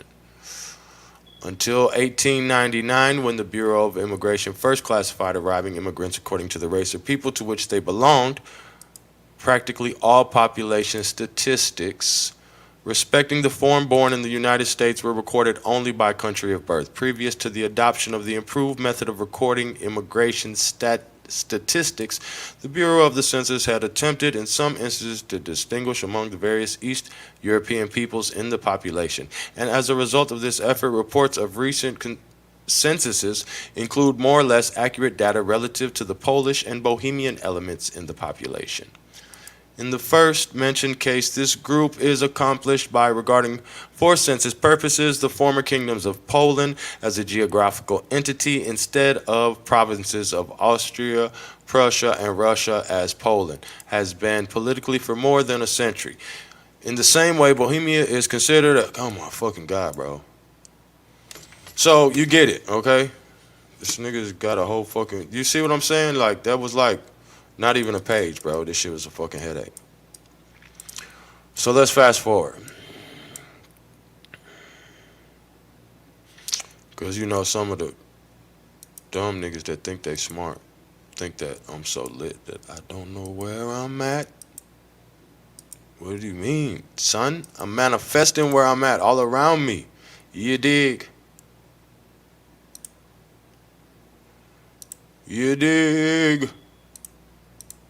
What was we talking about? Nigga, Cuban bean. Oh, you fucking bastards. I should have looked at the page number.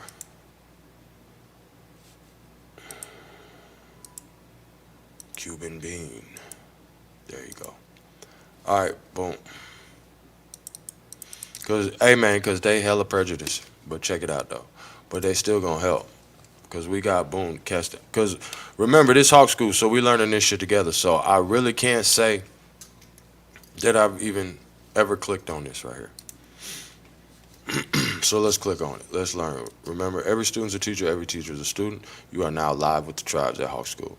The name Matanzas means massacre and refers to an incident in the 17th century. Spanish troops needed to get to an aboriginal village to kill everyone, but had to cross a river and possessed no boats. Local fishermen agreed to take the Spaniards across the water, but once the troops were in the middle of the river, the fishermen capsized the boats, which was the signal for an ambush to commence, and the Spanish troops were massacred. Get it? Wow. Wasn't that a earful of people? So I think we lost some of the agents who thought they was on the right channel. You know what I'm saying? But they really ain't, because light and darkness can't occupy the same space and time. We are creators. It's starting to look like the world is built by fucking Mortara. I didn't know no better. All right. One assumes that this tragic event took place somewhere near the location in which the city of Matanzas was established by Royal Spanish Decree in 1693. The city was founded to be populated by 30 families from the Canary Islands, but there must have been people already living there since someone had been begging the Spanish crown for a fortification to protect the port from those dashing corsairs, freebooters, and/or pirates for several years. They always want to lie. Put some lie in it. Put some lie in it like they do with your hair. Have a nigga hair all straight. But they can't build this shit no more. Cuba got to join the fun in 1762 when the British captured Havana at the same time. At that time, Havana had 2 starports guarding the entrance to its harbor, one of which was San Salvador de la Punta. And if 2 star forts couldn't stop the British, reasoned Antonio Garcia Solis, the Castillo de San Severino's commanding officer, what chance did a single star fort have? Instead of finding out, Solis gave the order to destroy his Castillo, lest it fall into the hands of the unstoppable British. On August 14, 1762, the Castillo of our current interest was particularly destroyed by the loving application of black powder and fire. Once again, they just blowing shit up, bro. 1772, they using our shit, taking our shit over. On April 23rd, 1898, Spain declared war on the United States. I'm here, man. We just zooming through this shit. The link's in the chat. On April 23rd, 1898, Spain declared war on the United States. 2 days later, the U.S. Navy, practically rubbing its hands with glee, was bombarding Matanzas. This was the first action of the Spanish-American War, but doesn't seem to have resulted in much of anything other than what one assumes were some broken buildings and/or injured Cubans. It ain't nothing but some broken buildings and some dead niggas. Big deal. Let's move on.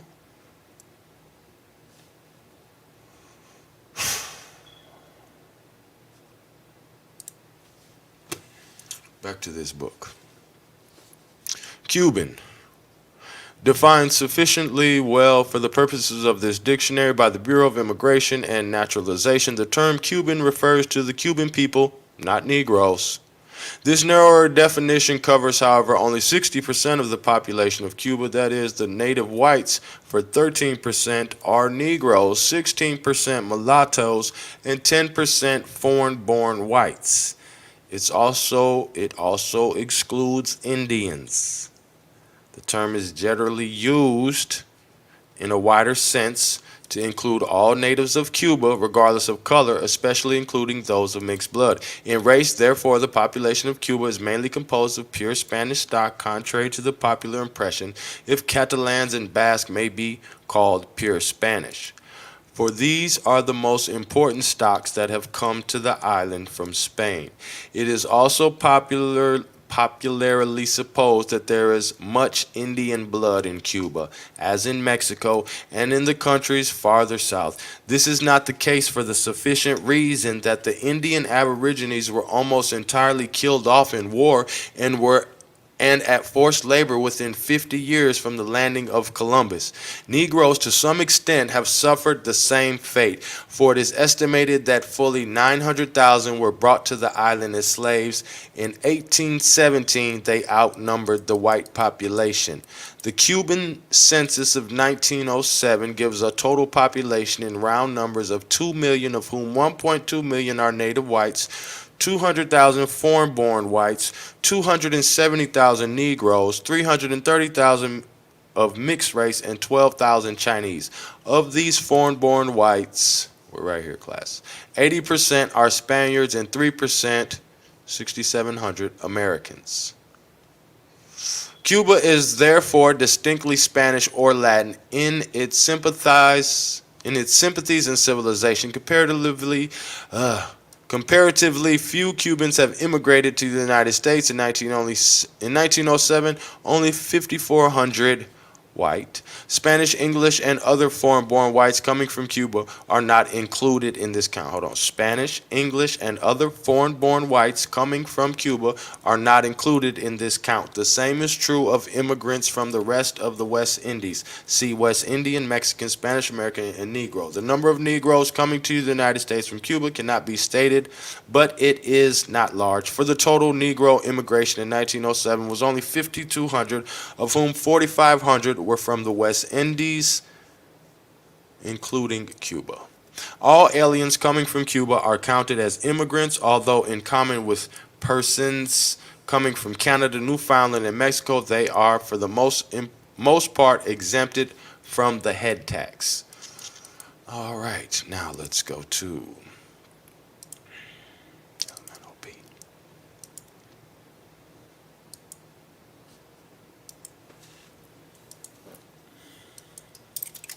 oh, it's all gonna make sense.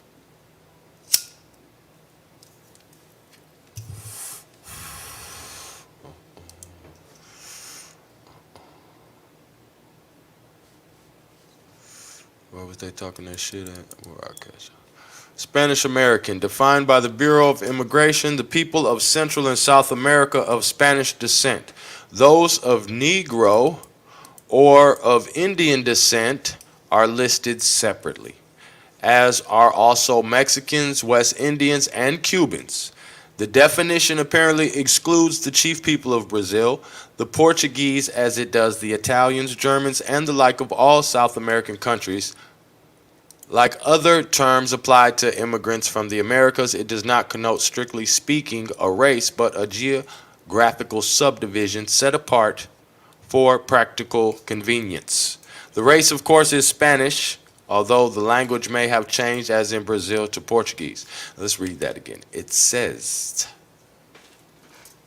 it does not connote, strictly speaking, a race, but a geographical subdivision set apart for practical convenience. Among the 2,700 immigrants from South America to the United States in 1907, only 430 were Spanish Americans, 660 were Italians. In the 12 years, 1899, 1910, 10,000 Spanish American immigrants were admitted to the United States, a number exceeded by every other race or people except the Koreans, East Indians, and Pacific Islanders. Their principal destination during the period were New York, 5,300, California, 1,800, Puerto Rico, 946, and Louisiana, 836. So far as the immigration law is concerned, the Canal Zone is a part of Central America. Aliens coming from it are not offered the same facilities as those entering from Cuba, Mexico, and Canada, or from the insular possessions of the United States. Their immigration being so small, no extended discussion of the Spanish American is necessary at this point. The South American countries are immigrants receiving rather than immigrant furnishing nations. In fact, if the migration from European Russia to Siberia be accepted, South America, next to the United States, received more immigrants than any other part of the world. In this respect, the Argentine Republic stands far in the lead of other South American republics, blah, blah, blah, blah, blah. Okay, so you get it. He's just showing how they just picking and choosing how they gonna count and classify people for immigration. I know that shit was hella boring, but you know, links in the chat. So, boom, Star Force. Hold on, it's all gonna make sense. Stay with me. Y'all saw where they was, right? Interesting. Come on, man.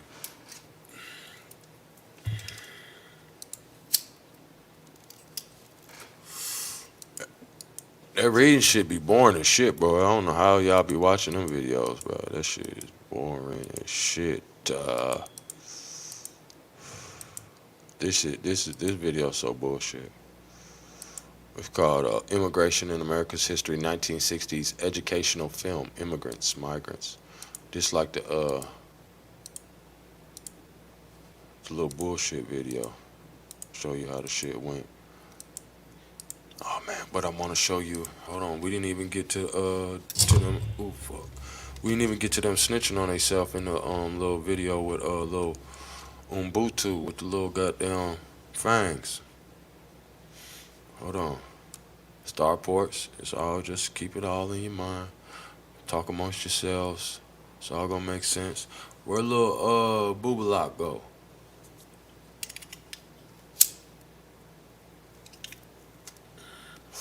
Where my little homeboy at, man? He tried to play him. I low-key got pissed off, though. I'm like, man, that's fucked up, bro, because there's still a kid, you know what I'm saying? Oh, that's why, because I got pissed. That's why. Same shit happened. That's why I had turned it off. I got pissed. Hold on. Let me see.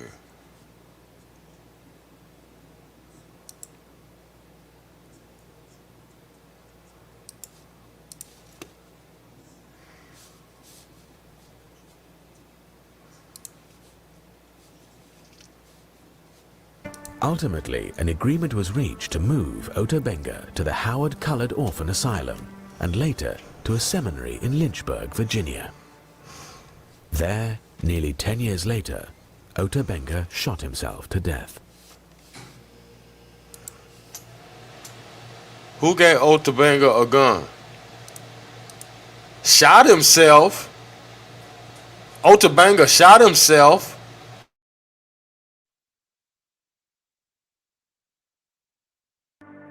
Ultimately, an agreement was reached to move Ota Benga to the Howard Colored Orphan Asylum and later to a seminary in Lynchburg, Virginia. There, nearly 10 years later, Ota Benga shot himself to death.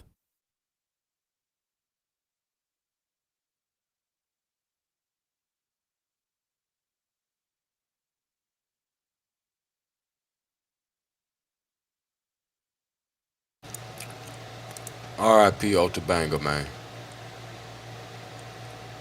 Let me get some bows and arrows in the chat for Ota Benga, man. He's just a kid, man.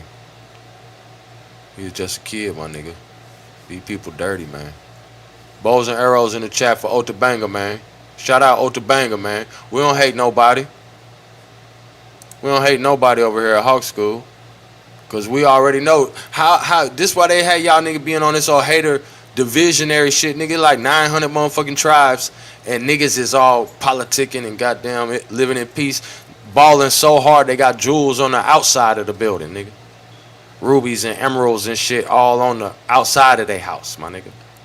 Y'all talking about some chains on your neck, my nigga? You killing a nigga for some chains on your neck?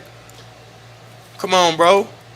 Niggas got emeralds all on their goddamn window, man. Let's get some motherfucking bows and arrows in the chat for Ota Benga, man. They had that man in the zoo, bro. Don't nobody deserve that, man.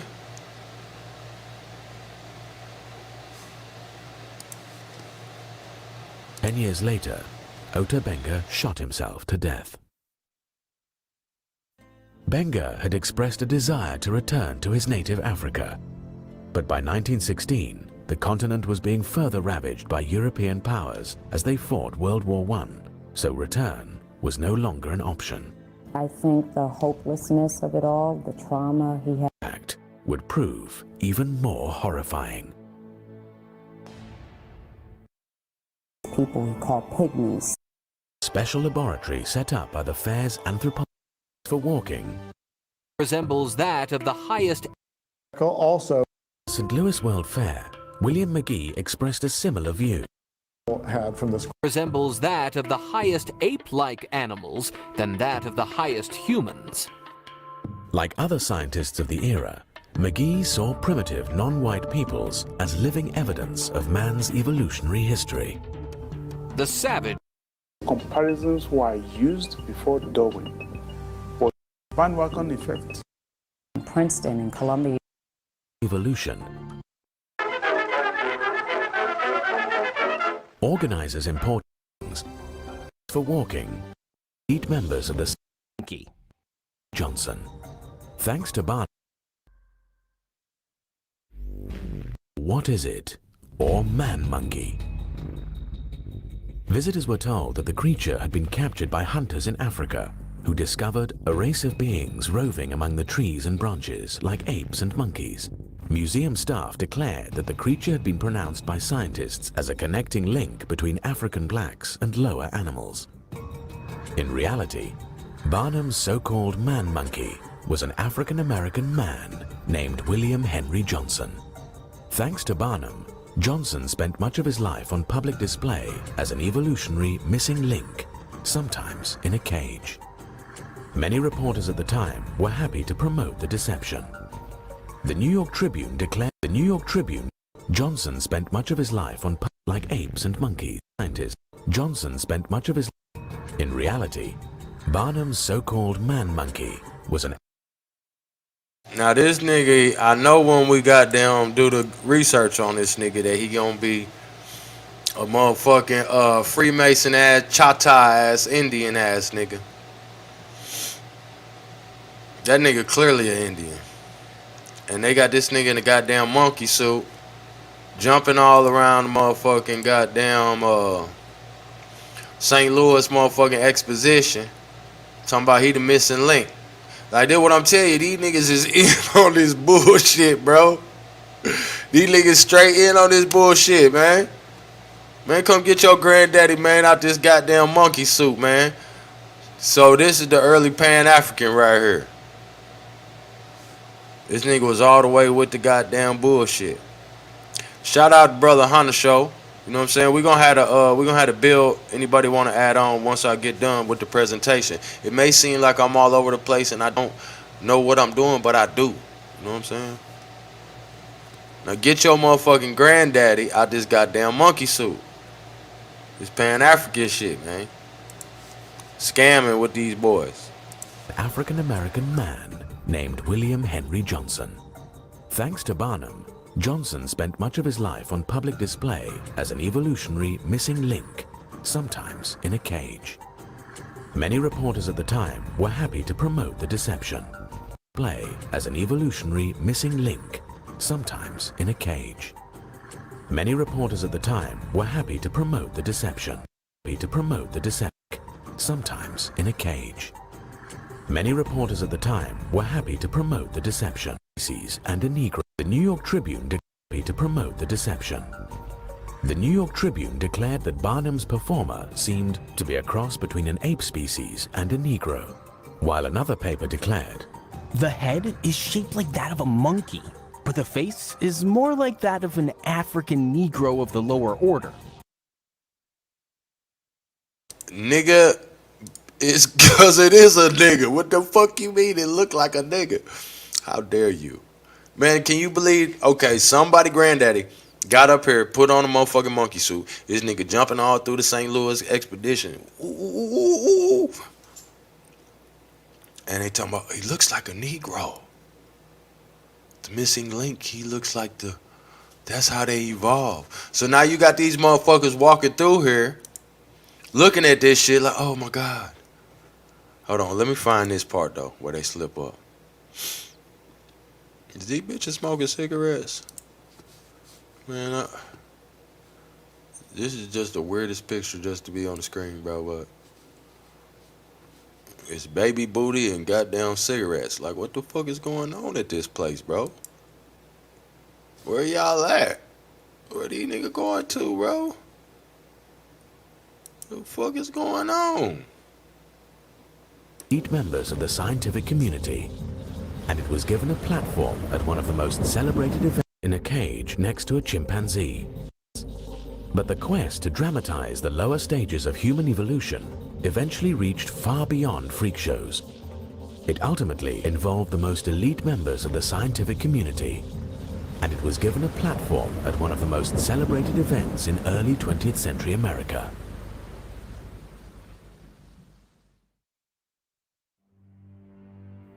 Today, Forest Park in St. Louis, essentially, high Ferris wheel. 19 million visitors, the world 19 million visitors fair, or spending a night of the 1904 St. Louis World. Alright, so boom. Here you can see the ad for the bullshit. We should just talk over that for a minute. You know what I'm saying? Because they're going to be talking about man's greatest achievements. World Fair, St. Louis. Don't fail to see it. And then they got your granddaddy in a goddamn monkey suit jumping around. Ooh, ooh, ah, ah.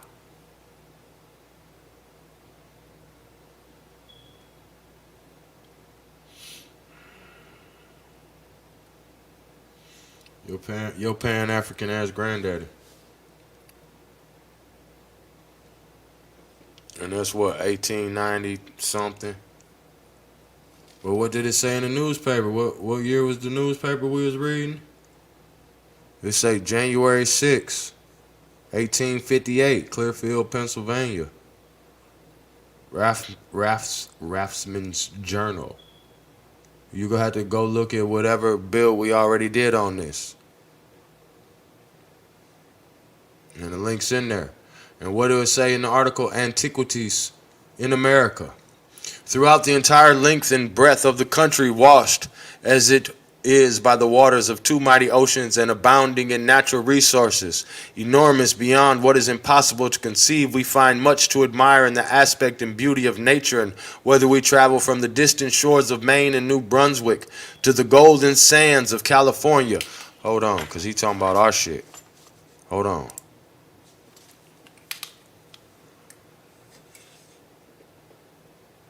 And the shores of the great Pacific, or from the bright crystal lakes of Minnesota to the orange groves of Florida, we behold throughout the immense extent the features of nature, grand and beautiful in every form and aspect. The mineralogist, the geologist, the naturalist, the botanist, and even the antiquarian have all a rich field here. Strange as it may appear, America abounds in antiquities, so extensive, so beautiful and majestic as to rival those of Thebes or Nineveh. Ruins of ancient cities of immense extent, fortifications. We just saw the Star Force, right? It's 1858. Ruins of ancient cities of immense extent, fortifications, mounds and pyramids, temples with walls built of hewn stone showing a refined taste in architecture and adorned with human figures beautifully executed, large altars ornamented with hieroglyphics, probably giving a record of those who reared them, but which no man has been able to decipher. Remains of ancient palaces with beautiful specimens of sculpture and painting with many other marks of ancient greatness prove to us that this is not a new world, but that a powerful empire existed at a very remote period of time, teeming with a population of highly skilled in arts, and in a state of civilization far beyond anything we have been led to conceive of the Aborigines, previous to the discovery of the continent by Europeans. Europeans? Europeans? So wasn't nothing popular till the Europeans came? Europeans?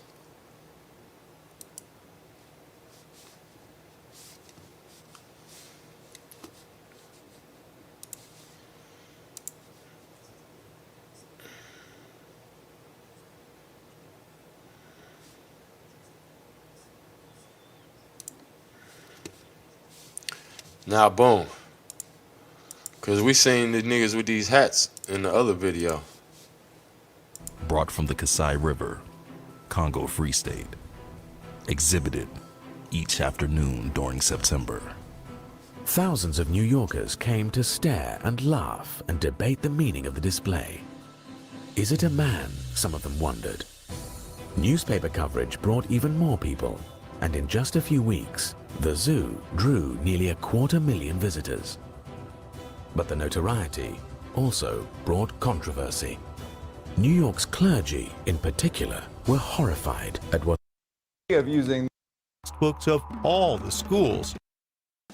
Colored Orphan. This big open air cage.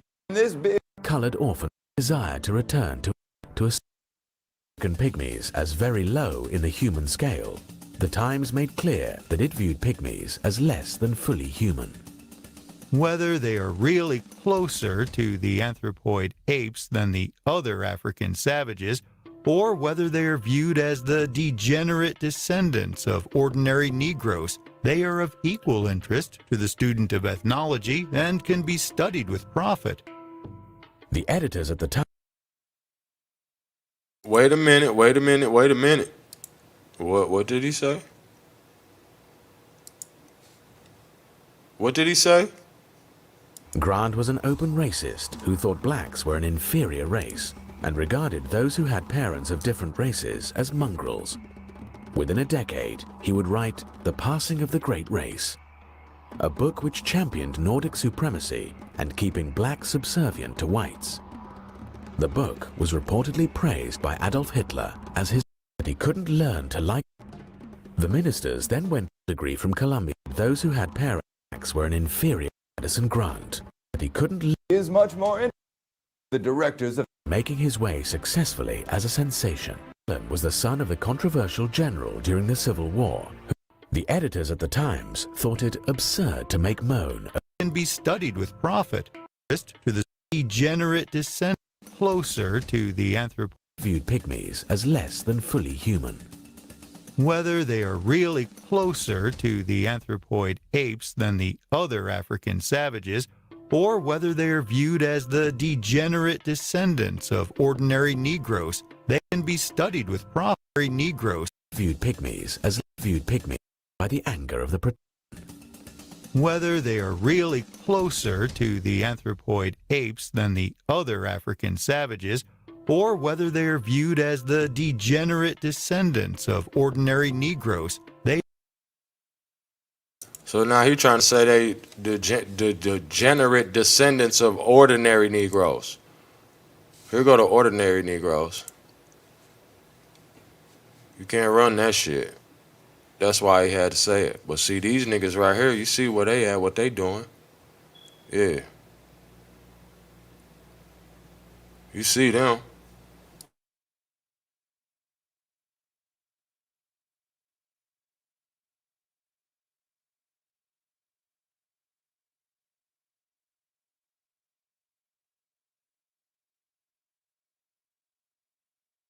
Who cut your hair? Who cut your hair?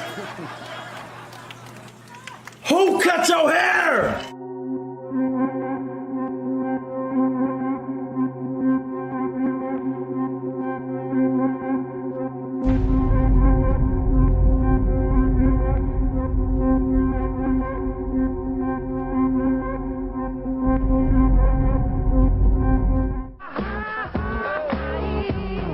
Respect, but this is business that needs to be taken care of, you know. Slap on the back is all fine and dandy. Yeah. But it needs promotion. It needs promotion. It needs, yeah. Speak to me. Are you laughing, biatch? You find it funny? You find it funny?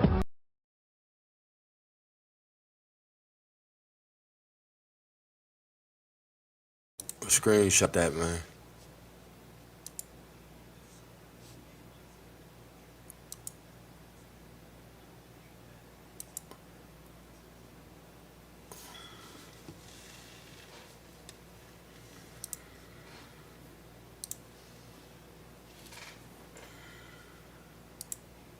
Other African savages, or whether they are viewed as the degenerate descendants of ordinary Negroes, they are of equal interest to the student of ethnology and can be studied with profit.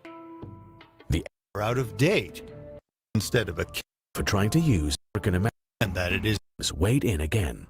African American ministers criticized the idea that men are all much alike except as they have had or lacked opportunities for getting an education. Ta-da! Yeah. What's understood need not be explained. These niggas is in on the bullshit. They in on the sham, my nigga. lying about history. Check him out. They charged Jesus with sedition. Didn't they do that? They said he was against Caesar. They said he was discriminating because he told his disciples, go not the way of the Gentiles, but rather go to the lost sheep. He discriminated. Don't go near the Gentiles, go to the lost sheep. Go to the oppressed. That's right, that's right, that's right. Ride, ride, ride, ride, ride, ride, ride, ride, ride, ride, ride. Let me by when you see me ride. Don't you see me switching lanes? Bitch ass niggas switch sides. Don't hate the riders, hate the game. Don't hate the riders, don't hate the riders, don't hate the riders, don't hate me, man. Don't hate ass niggas switching sides. Don't you see me switching lanes? Let me by when you see me ride. Don't you see me switching lanes? Bitch ass niggas switching sides. Don't hate the riders, hate the game. Don't hate the riders, don't hate the riders, don't hate the riders, don't hate me, man. Don't hate ass niggas switching sides. Don't you see me switching lanes? This king shit, fuck change, man. Give me gold bars and gold crowns. If a pimp's up, these hoes down. Housewives turn porn star. These hoes go too far. I'm guru, this gangster. St. Louis don't fight fair. Put bullet holes in your paint job.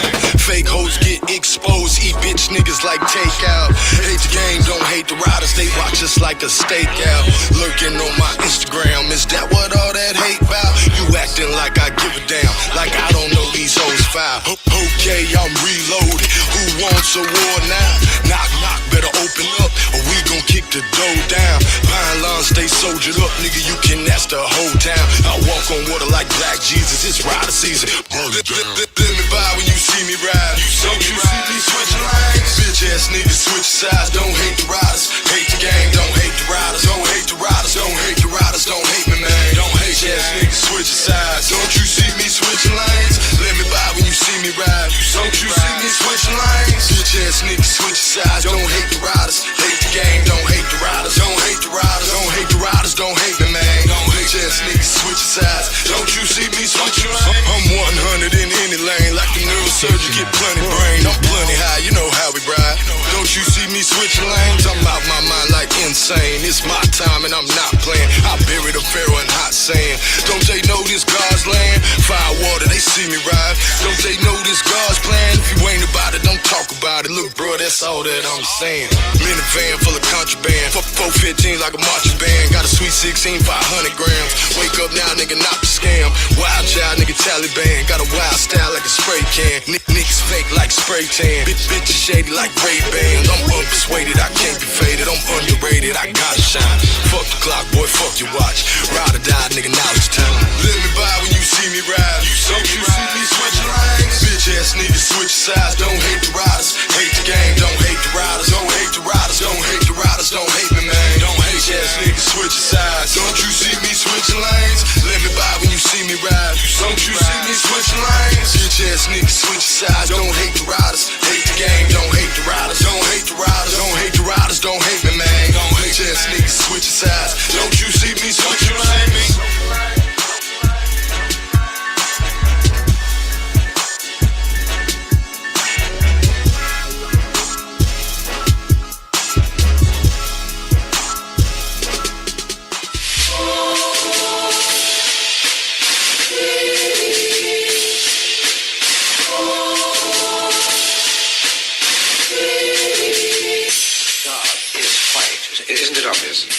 That is obvious, but we don't know if it's obvious that God is white. The Honorable Elijah Muhammad teaches us that Jesus did not have blonde hair and blue eyes. The Honorable Elijah Muhammad teaches us that the images of Jesus that are on prison walls and churches throughout the world are not historically correct, because history teaches us that Jesus was born in a region where the people had color. There's proof in the very Bible that you asked us to read in Revelation 1st chapter, verse 14 and 15, that Jesus had hair like wool and feet the color.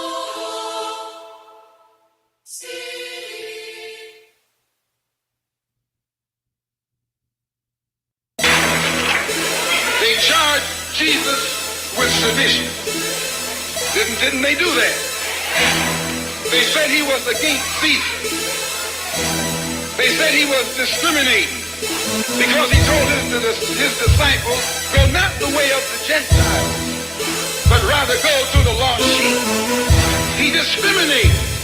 Don't go near the Gentiles, go to the lost sheep. Go to the oppressed. That's right, that's right, that's right. Ride, ride, ride, ride, ride, ride, ride, ride, ride, ride, ride.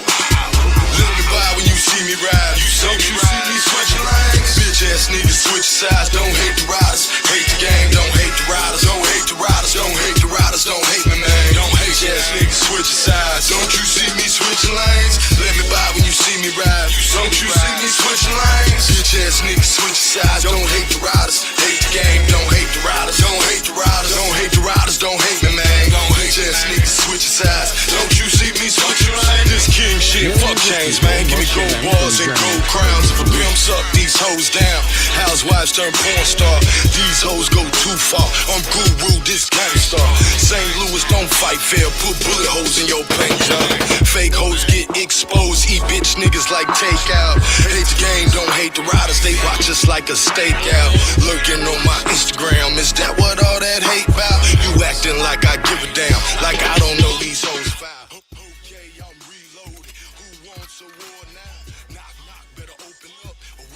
Regions. The first major wave of immigration started in 1815, after a long series of wars ended in Europe. The first major wave of immigration started in 1815, after a long series of wars ended in Europe. The first major wave of immigration started in 1815, after a long series of wars ended in Europe. Millions of people, most of them from Germany, Great Britain, and Ireland, came to New York eager to escape Britain and Ireland in Europe. The first major wave of immigration started in 1815, after a long series of wars ended in Europe. Millions of people, most of them from Germany, Great Britain, and Ireland, came to New York eager to escape their unstable homelands. Another wave of immigration took place in the late 1840s as a result of the Irish potato famine. A famine is a drastic and wide-reaching food shortage. Potatoes were the primary food source for most of the Irish. Let's talk about the famine. Matter of fact, since he brought that up. No free commercials. So we got millions of people coming here 1815, 1840, another wave. Potato famine. There's really a whole video of its own, because that was the result of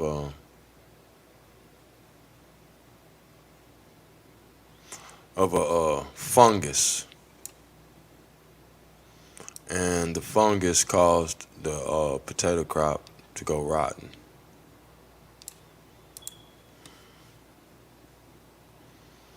And you know, some people saying it was like some chemical warfare.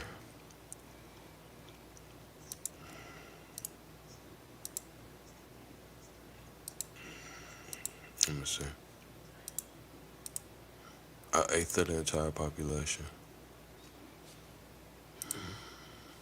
These are people in Ireland.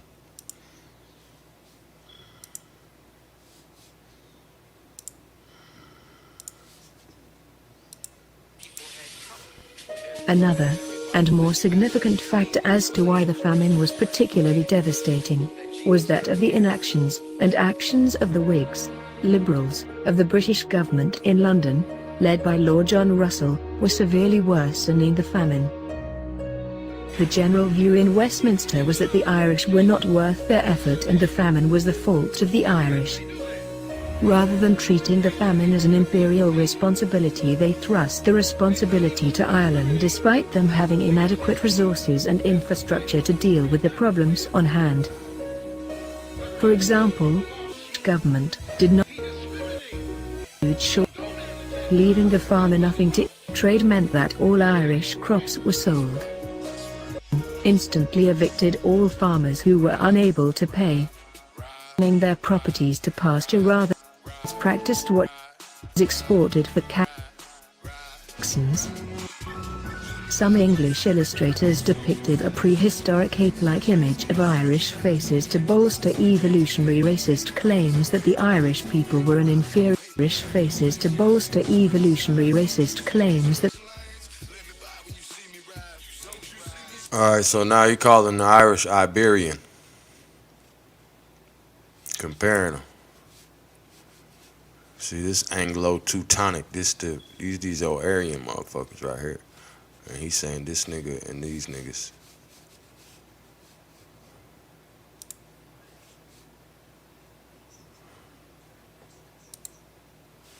Hold on, let's say the Iberians are believed to have been originally an African race.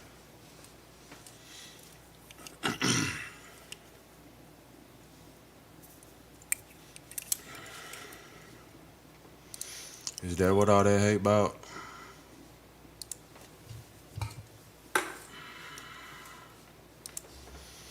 First line. The Iberians are believed to have been originally an African race. So we know that means Negro, because we know Negroes aren't Africans. We already know how they be curveballing us.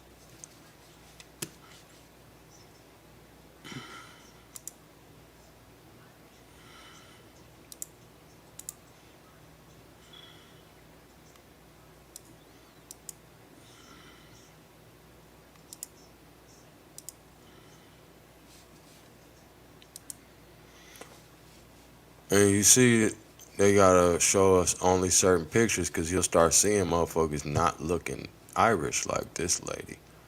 Not looking too Irish. This nigga back here not looking too Irish. You know what I'm saying? Old girl hair looking a little nappy over here at the top. You know what I'm saying? Old girl back here looking like a whole Indian. She old. This is why I be trying to find the older people. This 1880s. See, like this old lady, she got white hair. She look like a sister, low-key. I might be tripping. Screenshot it and zoom in.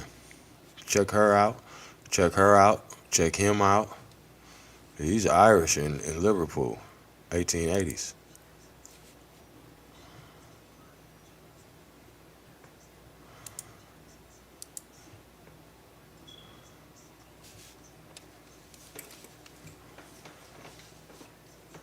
Irish names to be barred from jobs. The sheer numbers of people coming across the Irish Sea and settling in the poorer districts of the city led to physical attacks, and it became common practice for those with Irish accents or even Irish names to be banned. Help wanted, no Irish need apply.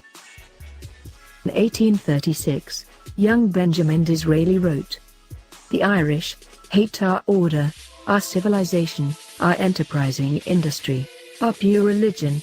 This wild, reckless, indolent, uncertain and superstitious race have no sympathy with the English character. Our pure religion. This wild, reckless, religion. This wild, reckless, indolent, uncertain and superstitious race have no sympathy with the English character. Their ideal of human felicity is an alternation of clannish broils and coarse idolatry. Their history describes an unbroken circle of bigotry and blood. Desperate as the months went on, and for those emigrating to a new foreign country, problems of leaving home and going to a new foreign country. There were additional difficulties of a lack of funds to pay for the trip and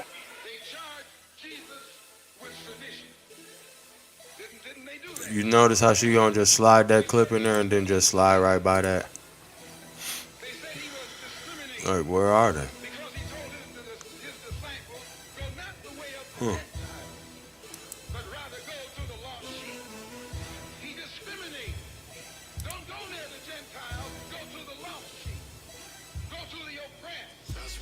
Why he don't have no face? Maybe that's just how the photo was.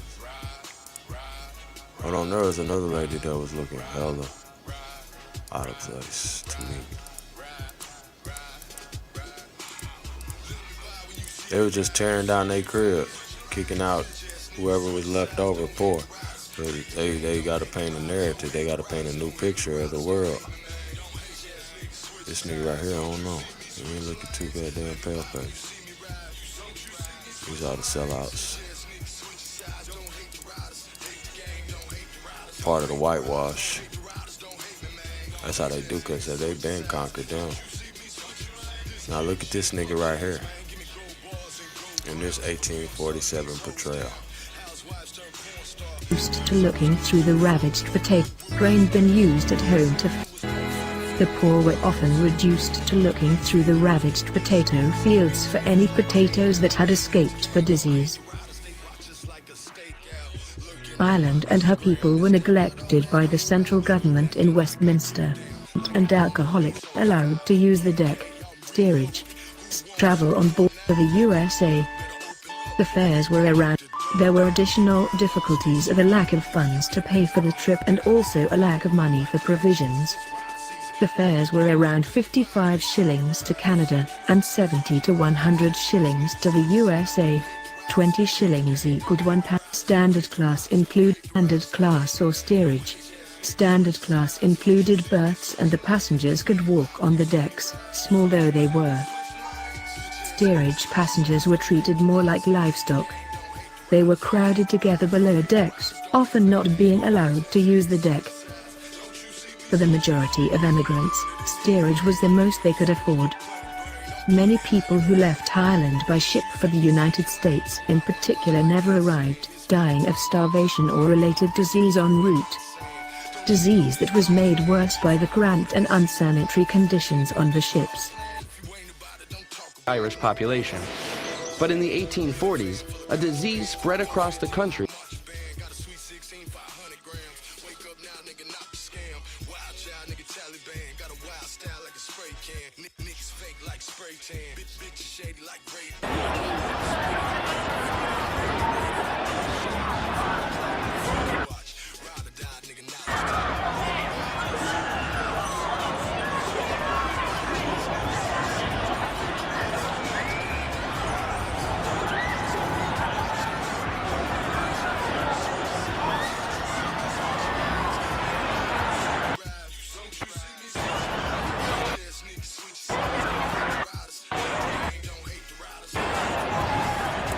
This a video. I think just the video I was looking for where they was loading up the ship with the people. Where they at? Is this the ship?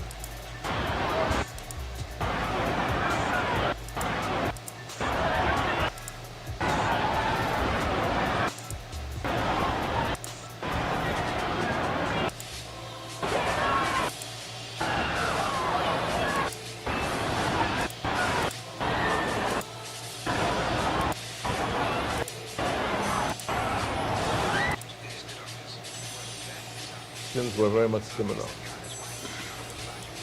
Mohan, you want to?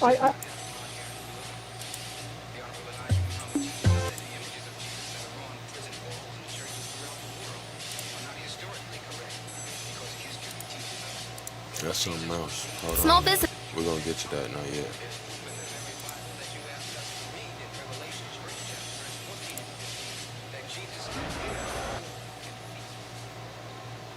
Everything is done by hand with horse. Proof of this.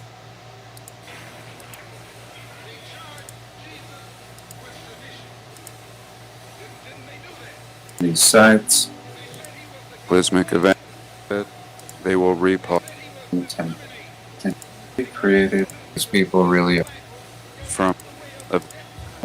Don't consider the fact that just looking at these demolitions will show us how primitive these people really are. Typically, to deconstruct a building would require many of the same means as used in construction. And yet, in this time period, everything is done by hand with horse and wagon. And I'm not sure how many days this time-lapse may have been. And we'll notice at the end here a massive hole, because these people just continued taking brick by brick apart, and what they found is the buildings just kept going underground. And it seems like I just go on and on about this city of Salt Lake.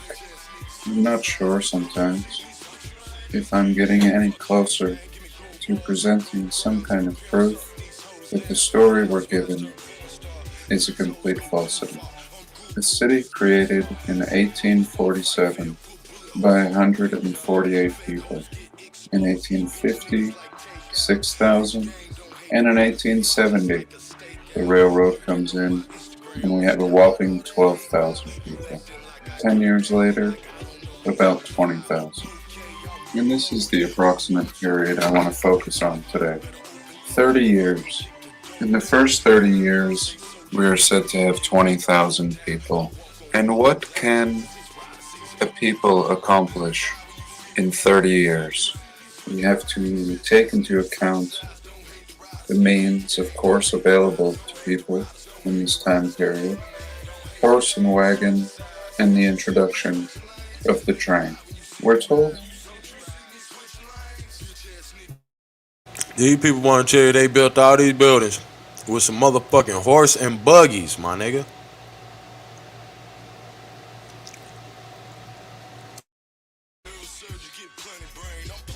almost immediately in 1853, construction begins on the temple, and we see a series of suspicious-looking photographs showing a massive wall already in place and the tabernacle hall already built in the early stages of the supposed temple construction. And that would be amazing enough if we were to accept that. But at the same time, we're told they're building prisons that resemble castles, hotels, town halls, municipality buildings, industrial, universities, and places of worship for other religions, all within the first 30 years, and with a small population of less than 20,000 people. And so this brought me to the National Register of Historic Places, and I quickly became overwhelmed. The amount of historic buildings built in this early time period for a people that we're told just trekked across the wilderness with oxen and horse, and some even on foot, is completely astounding, and in my opinion, completely unrealistic. Many of these have very vague construction dates and stories, seemingly written in haste, and I'm always impressed with how late in the game they are to add these to the historic registry, some as late as 2013. But I am very thankful.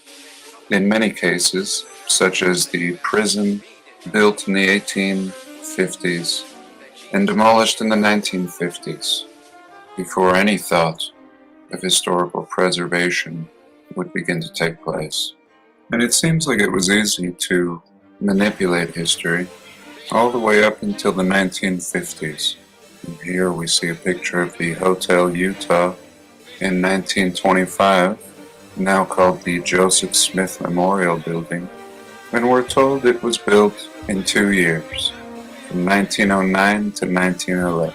And here, for example, the Salt Lake County Building, one of my favorites, we are told is built in 3 years, from 1891 to 1894. And this thing is nothing short of the most glorious castle, complete with gargoyles and everything Gothic. Here we see a beautiful castle, Converse Hall. It was built out of red brick and white stone, and was the first building erected for the college in 1906, seeming to have been built in 1 year. And here the old Danes Jewelry Building, built in 2 years, of red brick, 1887 to 1889. And really, I could just go on and on and on and on. Really, I've shown it in past videos.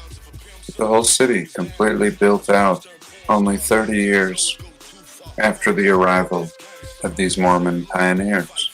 Very similar to the miners of San Francisco between 1849 and 1870. Completely elegant and exquisite architecture sprouting up overnight. And it's not just all of these buildings in Salt Lake City. You have Provo, they're building temples in St. George, all throughout the state, really. All in this beautiful style. And within this lot of 20,000 people, like I said, we have Catholic churches, Greek Orthodox churches, with domes and spires and columns, not to mention a sophisticated infrastructure and rail lines, and I think you get my point. A city for the taking. And here I was just watching something that was shared with me, featuring Jerry Seinfeld, and it had to do with the Coney Island infant incubators. And the interviewer asks him about his history, and he says his father was an incubator baby. And the interviewer laughs as if he doesn't believe him. And I'm going to play that for you. Early 1900s, my dad was an incubator baby. And very strange. Of course, we've talked about this before, but in short, between 1854 and 1929, the relocating of about 200,000 orphaned, abandoned, abused, or homeless children. Between 1854 and 1929, the relocating of about 200,000. But in short, between 1854 and 1920. Here, let's go ahead and read that. The Orphan Train movement was a supervised welfare program that transported orphaned and homeless children from crowded eastern cities of the United States to foster homes located largely in rural areas of the Midwest. The orphan trains operated between 1854 and 1929, relocating about 200,000 orphaned, abandoned, abused, or homeless children. 3 charitable institutions: Children's Village, founded 1851 by 24 philanthropists, the Children's Aid Society, 1853, and Charles Loring Brace, blah, blah, blah, blah, blah.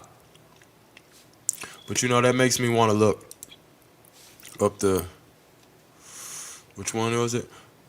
Children's Village, 1851.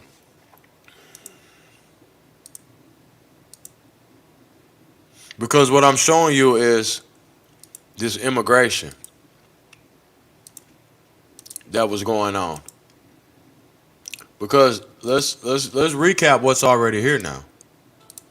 Let's recap what's already here now. Let's not forget what was already here.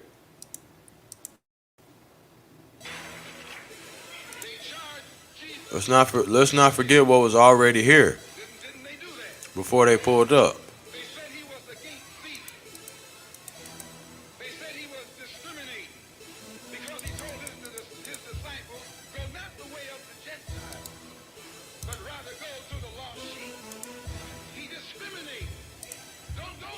Let's not forget what was already here.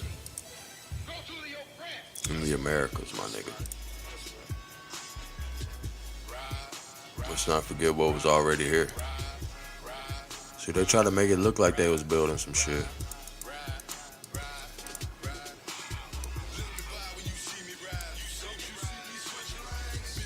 Ain't nobody building shit. Probably taking some shit apart. Probably taking all the jewels off of nigga shit, selling it. Look at that. How they came checking our shit out. That's St. Louis right there. They tore that down. You built that just to tear it down? No, they left it up long enough to have all these foreigners come through here and show them, oh yeah, we built this back in the day, you know what I'm saying, back when before you was born. And then they tore it down before anybody got hip. They didn't get rid of them star forts though. Look at this, bro. Look at y'all kingdom. Look at our kingdom. Motherfuckers ask me why am I mad, bro? Huh? What, nigga? What the fuck you mean? Why am I mad? The fuck? Look at this, bro. Motherfucker can't just come in here and just kick their feet up and pretend like nigga ain't got nothing to do with this shit, bro. You got to draw the line somewhere, shawty. Like, what y'all doing, man? Look at this good fresh water, fountains and shit. So we know that ain't them great stink motherfuckers. They won't never had no fresh water like that in London. That's why they stirring up all these wars and shit.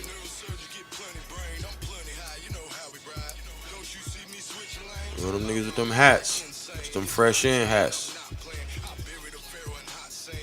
That probably came with the VIP ticket on the ship. You get the hat. They try to say oh yeah, we tore it down. Yeah, I bet. But you ain't never seen these motherfuckers build nothing else like that. Yeah, we ain't even gonna get on this nigga right now today. That ain't even for today. Nigga snitching.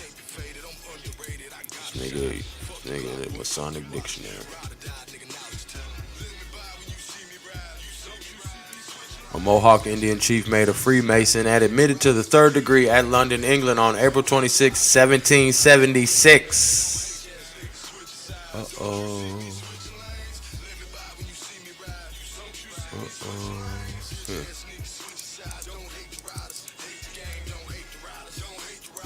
Uh-oh, links in the chat.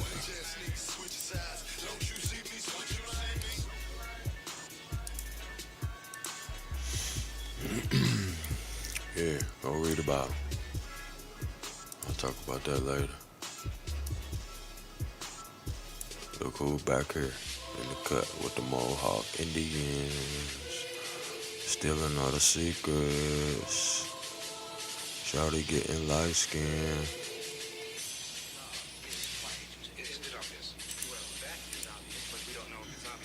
Oh yeah.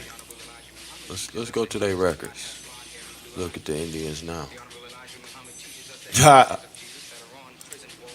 Look at the Indians now. Yeah, they Indians, bro. I ain't gonna click on it. Trust me, bro. I got this from somewhere where motherfuckers is capping like they real Indians, bro.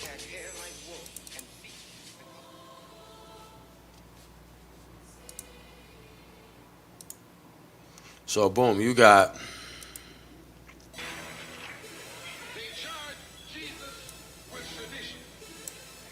Ellis Island. Southwest Battery for 3 years prior to the War of 1812. The sandstone fort was built on an artificial island in the harbor. Subsequent landfill would attach it to the shore. The fort housed 28 cannons and was in army use until 1821. It never saw action.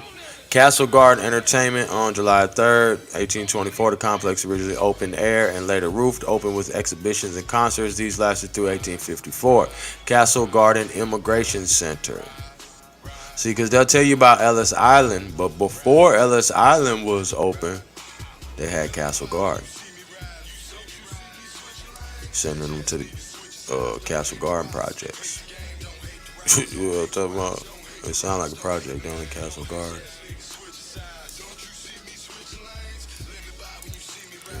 I just don't want these ads to be blowing up to where I can't even goddamn scroll.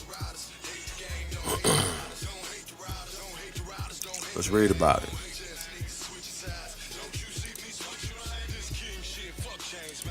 It's all gonna connect.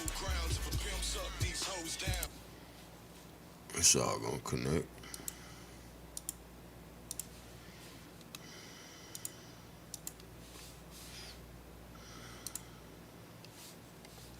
For such a small package, it packs a history wallop. There go these words. Now look at this. Above, Historic Americans Building Survey photo of the entrance to Castle Clinton. Photo courtesy Library Congress. Lithograph of Castle Garden during the immigration years. That's I guess the photo below. So you got them coming in. Coming in hot. Castle Clinton National Monument. For such a small package, it packs a history. While Castle Clinton was the original immigration center for the New York City prior to Ellis Island in the center of the harbor, it was a fort protecting Manhattan from the British, protecting Manhattan from the British in the War of 1812. It hosted some of the most entertaining ladies of the Victorian day, blah, blah, blah, blah, blah, blah, blah. And even though its history tends to take a backseat to the statue and immigration story in New York's harbor, it really does not take a backseat to anyone or anywhere in these stories that were told within its walls and how they grew the city and the nation. Blah, blah, blah, blah, blah, blah. I got the little timeline. Still a little memorial, New World's Fair, whatever, this shit.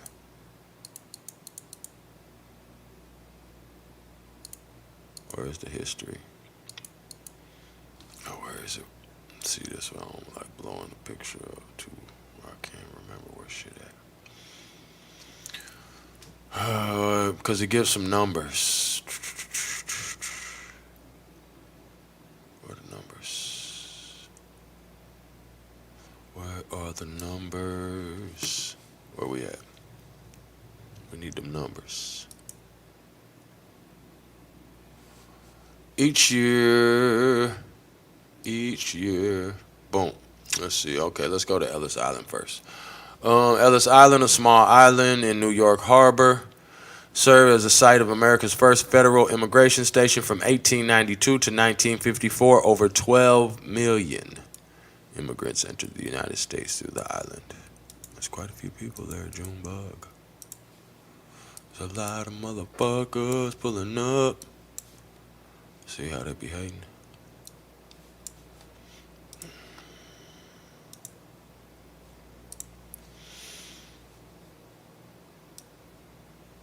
Today, approximately 100 million living descendants of these Ellis Island immigrants account for more than 40% of the country's population.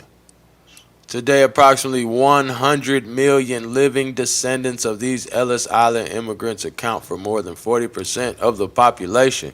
There go your 100 million motherfucking slaves, Junebug.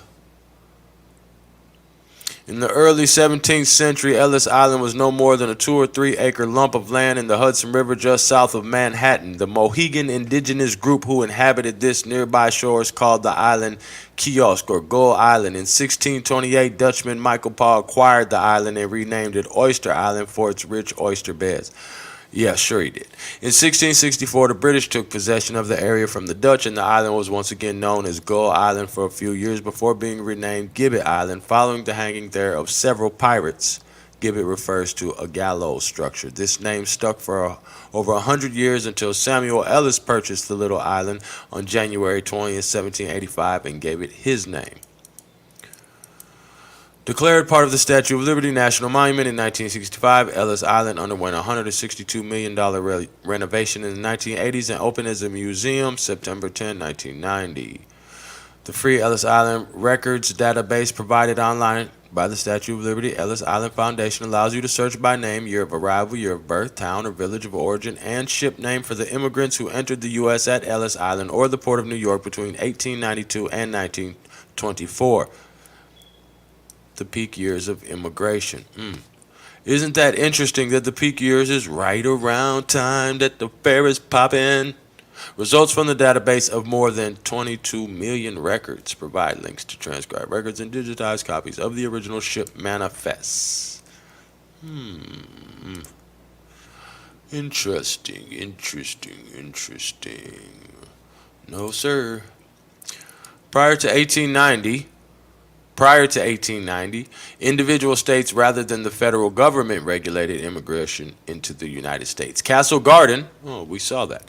Now, Castle Clinton, located in the Battery of Manhattan, served as the New York State immigration station from 1855 to 1890. Approximately 8 million immigrants passed through its doors, mostly from North European countries.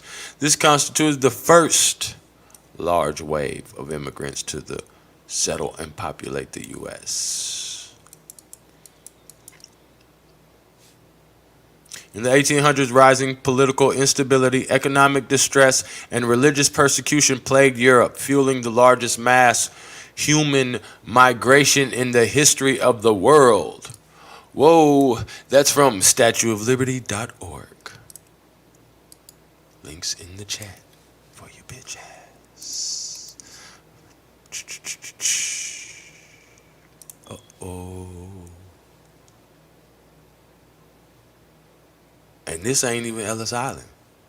The new structure on Ellis Island began receiving arriving immigrants on January 1st, 1892, right before the fair about to pop off. Annie Moore, a teenage girl from Ireland, accompanied by her 2 younger brothers, made history as the very first immigrants to be processed at Ellis Island.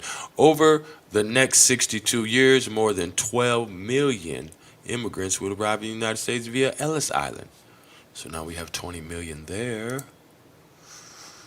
Oh, over 100 million descendants, they said. Wow, that's a lot of. You brought a lot of your people in the party, my nigga.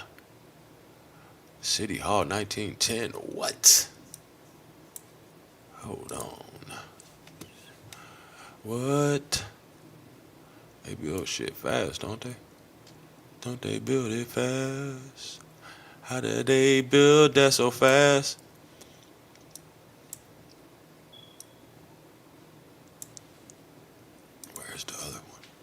Where's the other one? Because it was the little, it probably got rid of it. They're like, no, this nigga getting too much. They had the bots delete my shit. Where is it? That's 22, no, that was 12 million. Plus the 8 million European, making it. From 1892 to 1954, over 12 million immigrants entered the United States through the island. That's on Ellis Island, right? Boom. That's 12 million over there. Boom. How many they say was at the other spot? At Castle Garden, how many?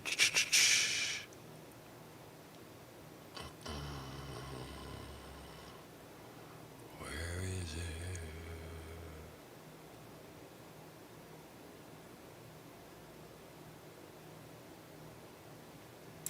Approximately 8 million passed through its doors. That's 20 million, yeah, that's what I thought. Let's see if I have something else.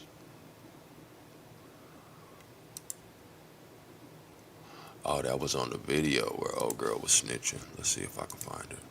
Telling on her motherfucking self. I hope I wasn't echoing, man. I'm just lit, you know, doing what I do. This is how I research. It's all connected, but I really want to connect it for y'all. Old girl snitched. Where was that at?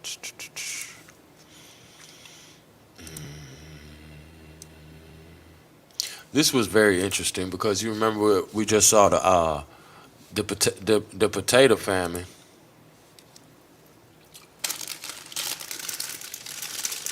This is just a little interesting tidbit we're gonna add to that, to the potato famine. Because if you ask me, it was chemical warfare because it had a fungus that came from the Americas on the potatoes.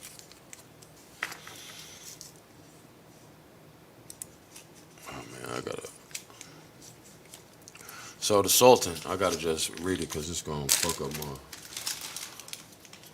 my shit. The Sultan Abdul Majid was 23 years old in 1847.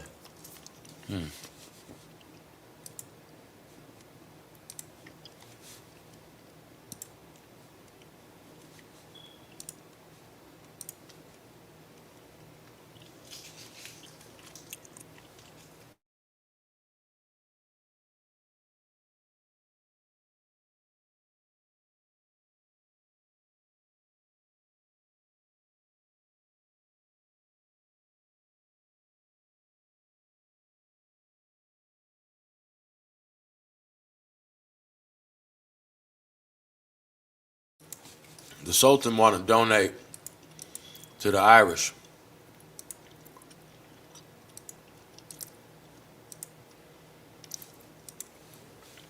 For the first time, a Mohammedan sovereign representing multitudinous Islamic populations manifest spontaneously a warm sympathy with the Christian nation. Sovereign represent. I'm about to read the goddamn this shit. Blah, blah, blah. Hold on. May such sympathies in all the genial charities of a common humanity be cultivated and henceforth ever be maintained between the followers of the crescent and the cross. Now, you know, they working both ends of the goddamn playing field with this. I'm gonna show you. I gotta put some static on there for them. Gotta do what I gotta do.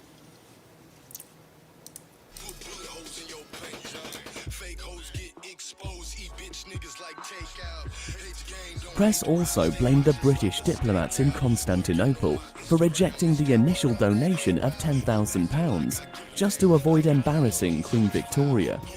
Meanwhile, Sultan Abdul Majid had found other ways to help.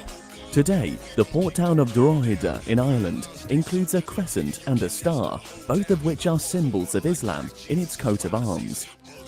Local tradition has it that in its coat of Islam, both of which Ireland includes a port town of Drogheda in Ireland includes a crescent and a star, both of which are symbols of Islam, tried to block the ships in 1847. With food from an empire, secretly sent 5 ships loaded with food to the town in May 1847. The reason for the secrecy is that the British administration had allegedly tried to block the ships from entering Drogheda's harbour.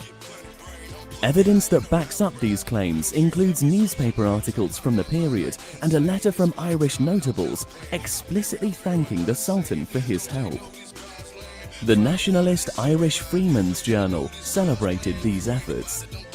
The conduct of Abdul Majid on the occasion referred to, the author wrote, was that of a good, humane and generous man. A believer in Mohammedanism, he acted in state.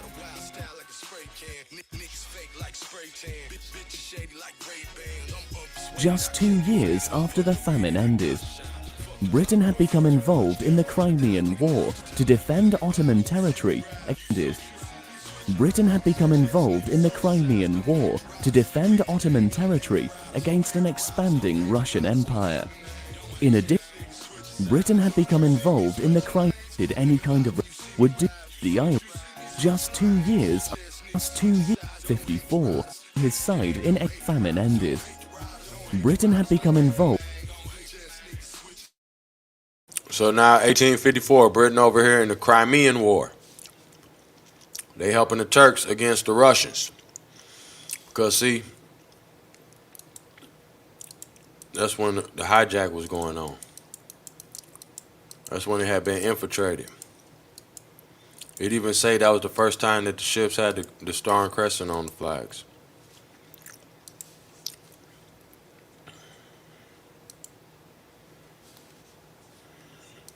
After the Ottoman Empire secretly sent 5 ships loaded with food to the Ottoman Empire coat of arms. Local tradition has it that these symbols were adopted after the Ottoman Empire secretly sent 5 ships loaded with food to the town in May 1847. The reason for the secrecy is that the British administration had allegedly tried to block the ships from entering Drogheda's harbour. Evidence that backs up these claims includes newspaper articles from the period and a letter from Irish notables explicitly thanking the Sultan for his help. The nationalist Irish against an expanding Russian Empire to defend the war famine ended. Just 2 years after the war, rallied to his side in 1854, just 2 years after the famine ended. Britain had become involved in the Crimean War to defend Ottoman territory against an expanding Russian Empire. In addition to Irish nurses and engineers and some of the first war journalists in history, about 30,000 Irish soldiers served in the war. Despite the suffering served in the war. Despite the suffering that they and their served in the wars and Irish history, about 30,000 Irish soldiers served in the war. So what they doing is they killing all the men and they saving the babies. And now that they done save the babies, they do all this old famine ass shit and they done force all these immigrants and shit come over here and fuck with our shit. All the men dead. Hold on, I'm gonna show you. All the men dead.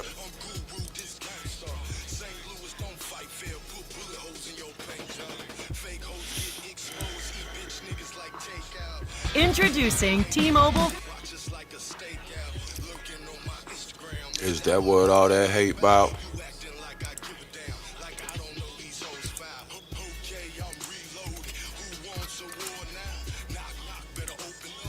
We gonna check it down. Where is it? Burn it down.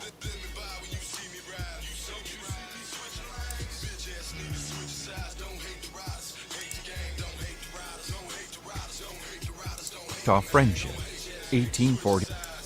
The Irish Choctaw Friendship, 1847. Of all the devastations to befall Ireland, few have been as harrowing as the Great Potato Famine. Striking in the fall of 1845, a fungus-like organism called Phytophthora infestans. The Irish fungus-like organism striking in the fall of 1845, a fungus-like organism called Phytophthora infestans started spreading rapidly throughout the island. Potato crops started to fail, turning black or rotten. The infestation ruined up to 1/2 of the potato crop that year, and about 3/4 of the crop over the next 7 years.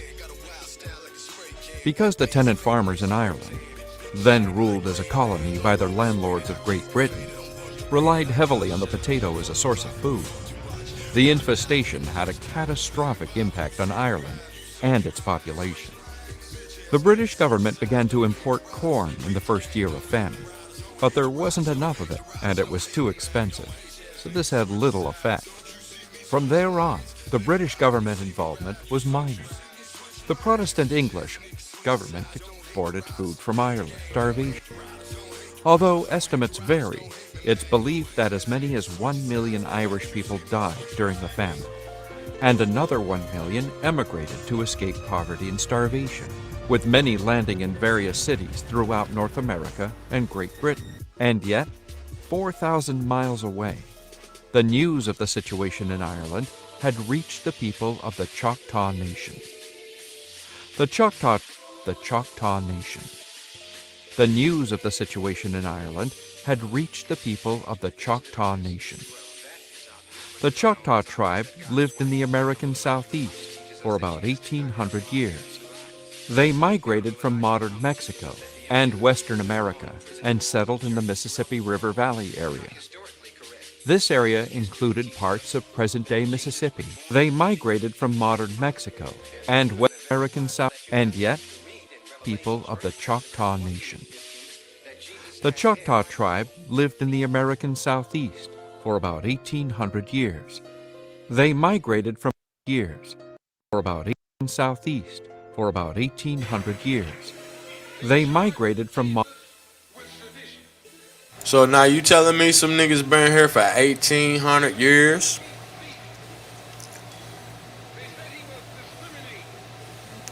Anyway, I digress. Let's go. Modern Mexico and Western America and settled in the Mississippi River Valley area.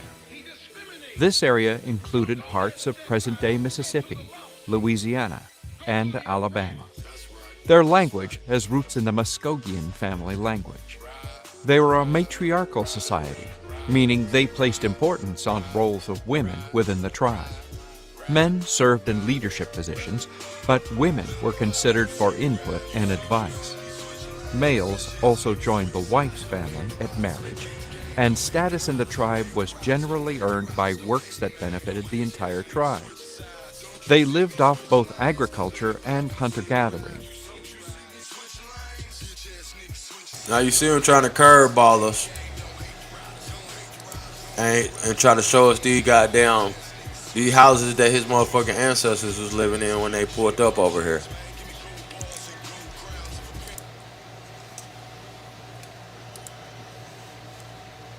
Tradition of doing business and hunter-gathering. Mississippi Choctaws have a strong tradition of doing business. As early as 1700, tradition of Mississippi Choctaws have a strong tradition of doing business. Mississippi Choctaws have a strong tradition. Mississippi Choctaws have a strong tradition of doing business. As early as 1700, the chapter gatherings. Mississippi Choctaws have a strong tradition of doing business. As early as 1700, the tribe had developed a strong economy based on farming and selling goods and livestock to the Europeans, who were beginning to venture into Choctaw territory. Trade between the Choctaws and other southeastern tribes had long been established. Throughout the venture into Choctaw territory, trade between the Choctaws and other southeastern tribes had long been established. Other southeastern tribes. Trade between the Choctaws and other southeastern tribes had long been established. As early as 1700, the tribe had developed a doing business. Choctaws have a strong tradition of doing earned by work tribe. They lived off both agriculture and hunter-gatherer. The entire tribe. Status in the tribe males ownership positions, but women were as roots in the 1800 years. The Choctaw tribe lived in the American Southeast for about 1800 years. Throughout the 18th century, the Choctaws were a prosperous people with large landholdings. Throughout the 18th century, the Choctaws were a prosperous people with large landholdings. Choctaws and other southeastern tribes had long been established. Throughout the 18th century, the Choctaws were a prosperous people with large landholdings. At that time, they were at war with the Chickasaw tribe in the north and the Creek tribe in the west. The tribes frequently raided each other's territories, enslaving war captives for use as laborers. In 1747, a civil war also broke out when the tribe was divided in two divisions, the western and the eastern one. The Western Division started and wanted to continue trading with the British, while the Eastern Division wanted to continue trading with the French, as they had been doing, and not have contact with the British. Both sides were armed by their respective European allies, with the British backing the Western Division and the French supporting the Eastern Division. Also, the Western Division allied themselves with the Choctaw and the Chickasaw tribes. After a bloody civil war, the Eastern Division emerged victorious. The Choctaws then ended trade with Britain and returned to the pre-war trade with the French. The war that lasted until 1750 left over 1,000 Choctaws dead and hundreds more captured and enslaved. As the United States of America came into being, in the 19th century, the growth of the European market for cotton increased the pressure for the acquisition of. In the 1830s, the Choctaw, the Creek, Oklahoma, to what is now. In the 1830s, the Choctaw were forced to move to what is now Oklahoma, as were the other members of the so-called five civilized tribes, the Creek, Cherokee, Chickasaw, and Seminole. There were over 19,000 Choctaws in Mississippi. From 1831 to 1833, approximately 13,000 Choctaws were removed to the west. 1833 in Mississippi. From 1831 to 1833, approximately 13,000 Choctaws were removed to the west. 31 to 1833.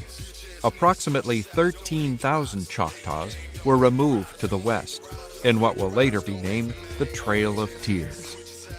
More followed over the years, with a minority staying. Later, they will fight in the Civil War as part of the Confederacy. The Choctaw, like the Irish, were familiar with how society hemorrhages. The Choctaw, like the Irish, were familiar with how society hemorrhages in the face of tyrannical governance. They saw shadows of their own past in the Irish people. Turned tribal members promptly helping the starving people. Were raised. $170 were raised and sent to Ireland for helping the starving people.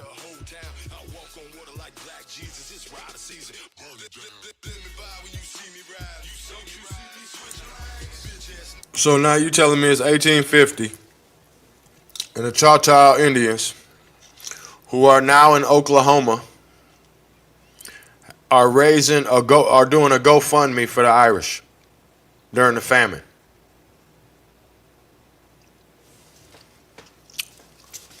So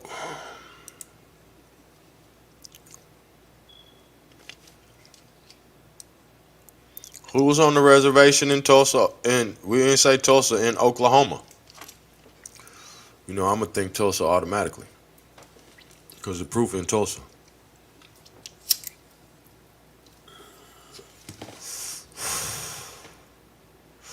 So now we got the potato famine going on. It ended in 1854, so it lasted 4 years. And you got the Choctaw Indians from Mississippi doing a GoFundMe.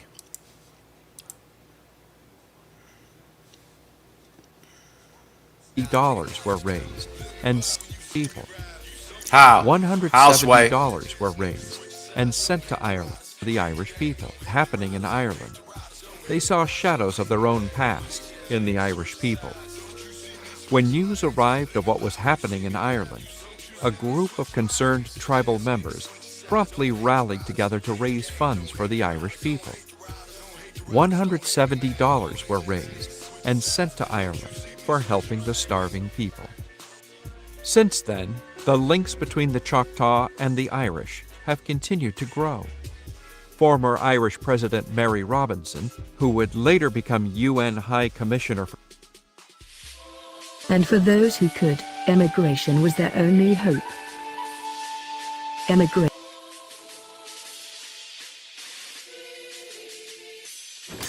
You've got enough to think about maintaining. Good thing. So you got 1850. These Choctaws are actually doing a GoFundMe and sending money to Ireland. We heard y'all was having a hard time.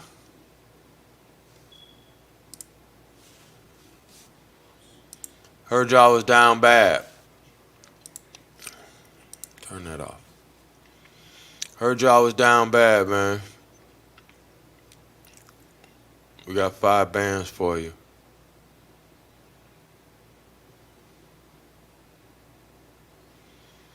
We got 5 bands for you. You got the Ottoman, the Sultan. The Ottoman Sultan, he got money. He take it to the Irish. Britain trying to block it. All this is going on at the same time. But they telling you they going to get niggas. They fighting in the Crimean War.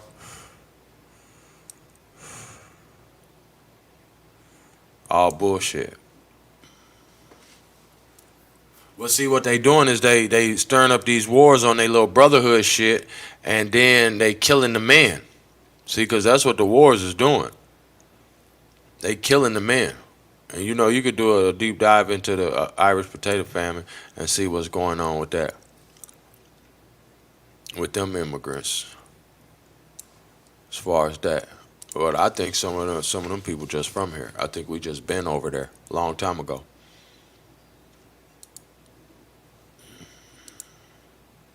Hold on.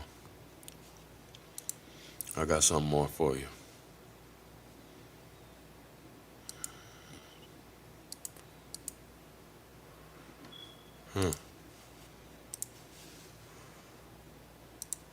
PhD, his doctoral dissertation at Columbia. From Calcutta, where the first steps started to come from, the Chota Nagpur area, they used a lot of devious districts. But in terms of the indenture system, it had fallen. I was looking at Moses Sinarine's work, who just finished 3 years before the end of the indenture system. It had fallen to 40%. Moses also argues that a lot of the women who came were Dalits, and Mara is quite right in that score. They were Dalits, they were lower caste women, and they were basically regarded as people who didn't have any kind of lucrative future in India. And Moses also has some numbers. He says that about of all the Indians who came, which was more than 500,000 to the Caribbean, about 66 caste women. And they were basically regarded as people who didn't have any kind of lucrative future in India. And Moses also has some numbers. He says that of all the Indians who came, which was more than 500,000 to the Caribbean, about 66,000 repatriated. That's very interesting. If I may just try to Sam. combine the two strands briefly. Yes, in Guyana, towards the end of the indentureship period, there was some modification of the rules in that mixing was allowed, people could leave the plantations freely, and things like that. The second question is, to what extent did the plantocracy allow East Indians to keep their culture intact? And until 1890, there was strikes. There was armed resistance to the point where it happened in this country, for example, in the system of slavery. No. There was strikes. There were strikes in the 1880s, for example. I think Basdev Mangru has some work on this, and Basdev talks about the fact that in the 1880s, late 1880s, and until 1892, there were a number of strikes that they did engage in. And when did indentureship end? Well, in 1917 in Guyana, British Guyana. April 15, 1917. And in Trinidad? The same year. Precisely. Is that a fact? But that's the fact. So Gandhi, Indian Congress. The human rights were being violated. Precisely. Is that a fact? But that's the fact. So Gandhi played an important role. Gandhi played an important role, but Gandhi came later. It was really much society. To this day, there is still some argument as to whether or not East Indians are Here they go. Easily trained. All right, so yeah, so these the Indians, the Hindustan motherfuckers, talking about being imported into Trinidad and the West Indies and all that, so that you get, what you see.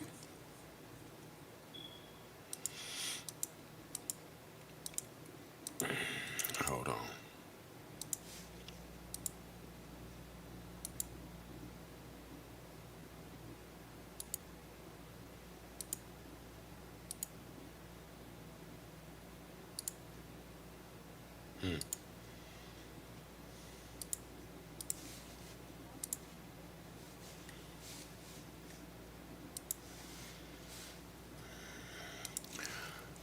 Now, see, people always gonna say the indenture system whenever they talk about anybody but niggas. Jamaica received about 37. Guyana has nearly 55% of Indians. Trinidad about 45% of Indians. Suriname also has significant numbers of Indians. Smaller numbers of Indians were brought to Jamaica. Jamaica received about 37,000. Trinidad received 144,000. Guyana received 238,000. And much smaller numbers were brought to Grenada. They were brought to St. Vincent. They were brought to St. Lucia. They were brought to Martinique. They were brought to Guadeloupe. As far as getting to the Caribbean, they came under the indenture system, and the indenture system was one in which they were contracted for a period of 5 years. But did they come on their own free will, or were they taken there by force, like Africans were, for example, from Africa? They were not necessarily taken by force. There was a recruiting system that they were not necessarily 5 years. But did they come on their own free will, or were they taken there by force, like Africans were, for example, from Africa? They were not necessarily taken by force. There was a recruiting system that helped the Britishers and the French and the Dutch to bring East Indians. Most of them were forced. There was a recruiting system that helped the Britishers and the French and the Dutch to bring East Indians. Most of them were recruited. However, there was a tremendous amount of force, like Africans were, for example, from Africa. They were not necessarily taken by force. There was a recruiting system that helped the Britishers and the French and the Dutch to bring East Indians. Most of them were recruited. However, there was a tremendous amount of of devious tactics that many of the colonial powers used to bring them to the Caribbean. Now, in terms of what you asked about the second part of your question, being brought to the Caribbean on the ships they were brought, there were a tremendous number of problems on the ships. For example, there was the outbreak of malaria, cholera, dysentery. Now you see, that's a steamship. So ain't no slave ship. All this shit just happening.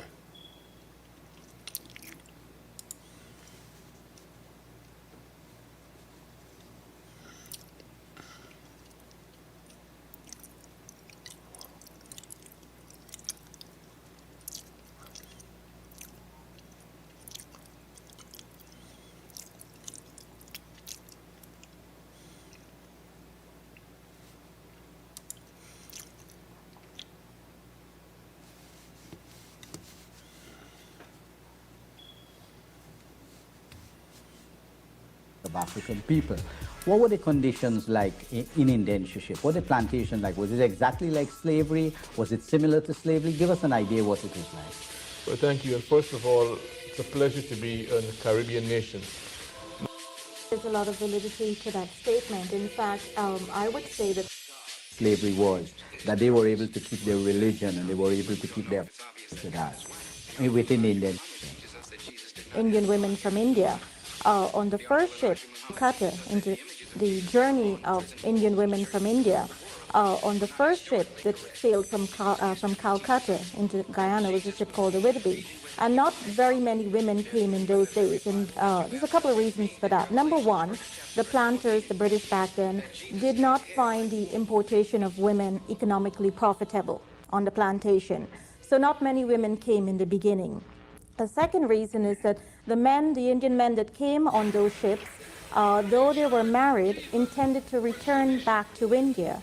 As Dr. Gosain mentioned, they were here on a 5-year indentureship period. So they had intended to return to India, and thus they left their wives behind. So that was the second reason not many women came in the beginning. The third reason is if we look at the quote-unquote, the status or the kinds of women that came, and perhaps this is where we have a bit of a dark history, because the women that came in the beginning were of a certain background. Most of them were single. A lot of them, the quote-unquote, the status or the kinds of women that came, and perhaps this is where we have a bit of a dark history, because the women that came in the beginning were of a certain background. Most of them were single. A lot of them were widowed and therefore not allowed to be remarried. And a lot of them were separated from their husbands. So in the beginning, these were the backgrounds of the women that came. So it wasn't so simple as saying that you had a consolidated family system. There were difficulties, there were problems. Oh yes, and I remember stories that my grandmother would tell us. I mean, she came and you asked earlier.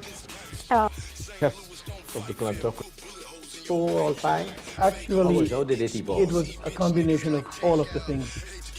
So April 15th would be the date across the board? Right, that's... And Basdev talks about the fact that no, there was strikes. There was strikes in the 1880s. For example, the Afro-Trinidadians identify with Calypso, and all Caribbean people do, but they know it's African format. They contributed to it. But I know in Trinidad they also have been able, the Indians, to parallel that with the chutney. Can you tell us more about this kind of acculturation and transacculturation?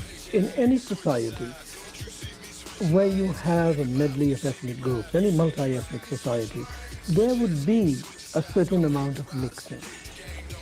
And that mixing would take place at a cultural level, and it would also take place at a structural level. Assimilation both culturally and structurally. Chutney, if you listen to chutney carefully, in the old days, you wouldn't find a lot of Indians participating in carnival. Now, some of the best bands in Trinidad are very... Dr. Gosain, that's a very good note for us to end. Oh, there was no liberation. 1917 marked the end of indenture, but I think... Liberation. Oh, there was... The slavery in this country, for example, 1834, with Wilberforce, and then in the British Isles by 1838, what we began to see, this was a kind of worldwide movement. Well, Dr. Gosan, that's a very good note for us.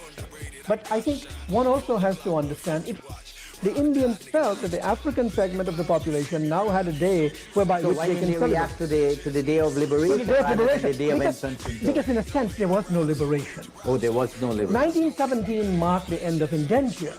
But I think one also has to understand it was a kind of transition. It wasn't dramatic. It wasn't a rupture. That's right. As slavery was. Absolutely. The end of slavery was. Precisely. And what happened was the end of slavery in this country, for example, 1834, with Wilberforce, and then in the British Isles by 1838, what we began to see, this was a kind of worldwide movement. Well, Dr. Gosan, that's a very good note for us to...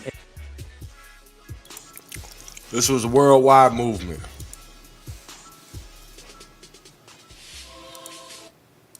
It was a worldwide movement, man.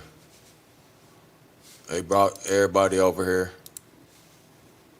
to make us look the way we look. Food y'all. Food y'all.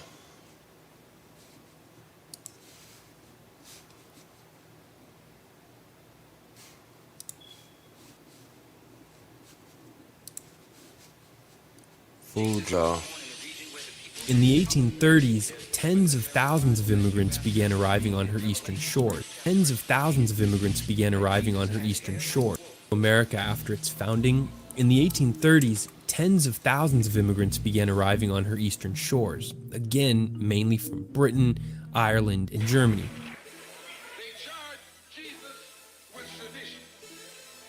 Ireland and Germany. Some were attracted to the cheap farmland that was made available by westward expansion, while others took advantage of the manufacturing boom in the cities sparked by the Industrial Revolution. The Irish were mainly unskilled laborers who built most of the railroads and canals, took jobs, or worked in the... and the other half became craftsmen in urban areas. The Transcontinental Railroad and Irish men can arrange for dates each year tripled again to you up at the airport. After tripling from the decade before, in just 2 more decades, from the 1830s to the 1850s, the amount of immigrants arriving in the United States each year tripled again to about 170,000. By the 1850s, when the total population of the country passed 20 million and things began to get a bit crowded, America's first measurable anti-immigrant feelings began to take root, mainly targeting Irish Catholic immigrants who were arriving in large numbers to escape the poverty and death of the potato famine that was hitting them hard at home. But with a huge boom on the horizon, this early xenophobia was nothing compared to what would come later. Thanks for watching part 3 of our 6-part. Thanks for watching part 3 of our 6-3 of immigration. Go back and start watching. Click on the screen on America's history of immigration. Click on the screen to go back and start watching. That ain't the part one 1. I wanted to see, man.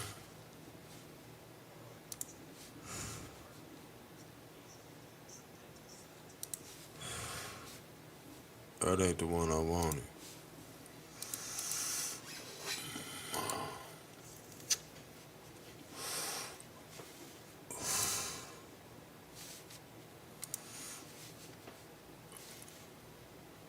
Is that muted?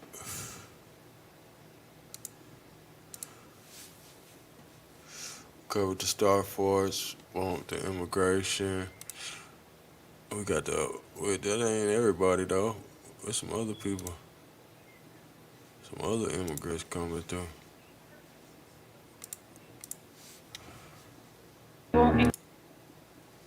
Continued to 1920. Other places include Chicago, Illinois, but the majority settled in the industrial north, especially in Buffalo, New York City, and Pittsburgh, Pennsylvania. The majority immigrant group in the United States.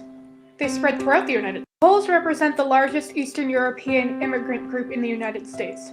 They spread throughout the United States, but the majority settled in the industrial north, especially in Buffalo, New York City, and Pittsburgh, Pennsylvania. Other places include Chicago, Illinois, Milwaukee, Wisconsin, Detroit, Michigan, and Cleveland, Ohio. It has been estimated that about 2,000 Poles immigrated to the United States between 1800 and 1860. Immigration nation. How many motherfuckers came over here in the 50s to the 1900s?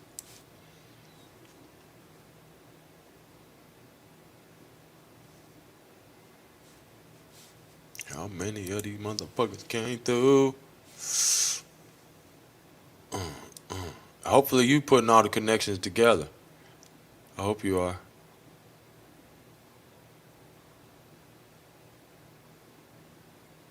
What should I add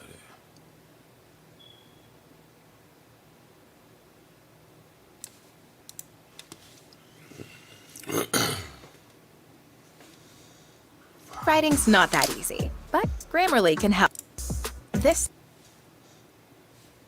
What's something else? We didn't even get to that. Self.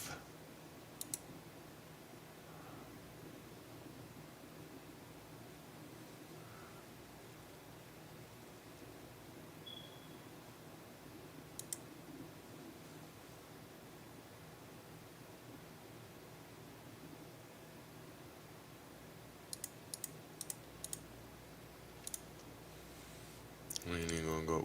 We're gonna save that for later.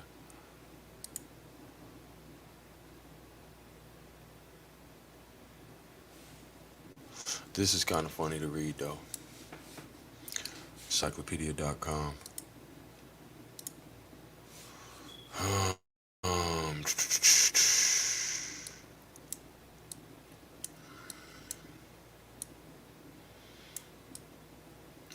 Naturalization Act of 1870. Naturalization policy which governs the way that foreigners may obtain U.S. citizenship. Blah, blah, blah, blah, blah, blah. Blah, blah, blah. The first Naturalization Act passed in 1790 required from immigrants only a 2-year period of residency before they could acquire citizenship. During the following decade, Americans came increasingly to question the liberality of such a policy. The group's political refugees who came to America and the fear of aliens created by the quasi-war with France made Americans consider stronger naturalization requirements. Despite the presence of strong nativist movement in the United States in the 1850s, naturalization was not addressed again until 1868 when the 14th Amendment to the Constitution made the former slaves who had been born in the United States into citizens. The change gave blacks access to the courts and constitutional protections as well as the right to own land and to enter certain professions. In 1870, Congress expanded the list of those eligible for naturalization to include all white persons and persons of African descent. What?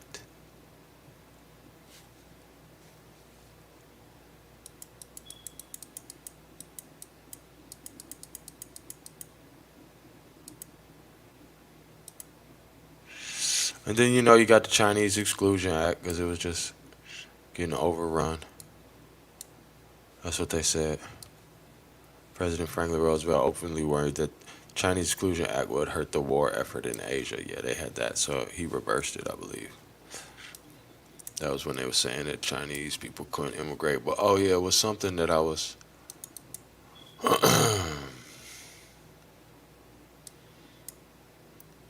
where they had snitched on themselves. Where was it at?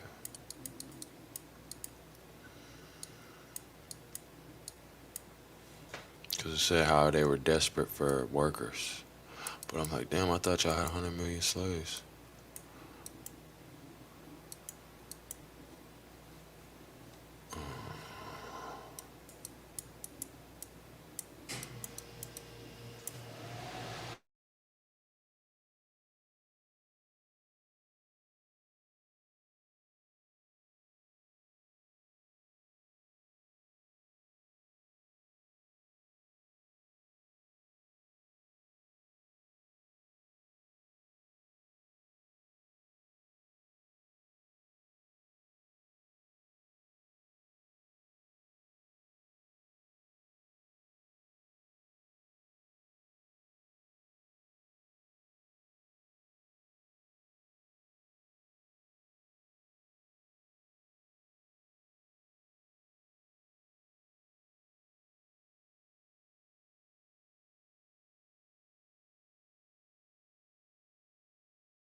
How they desperate for workers? They got 100 million slaves.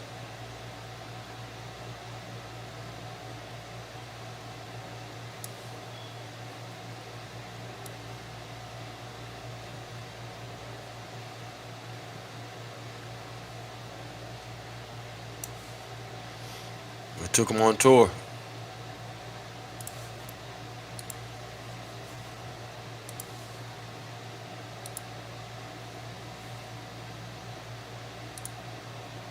Took them on tour.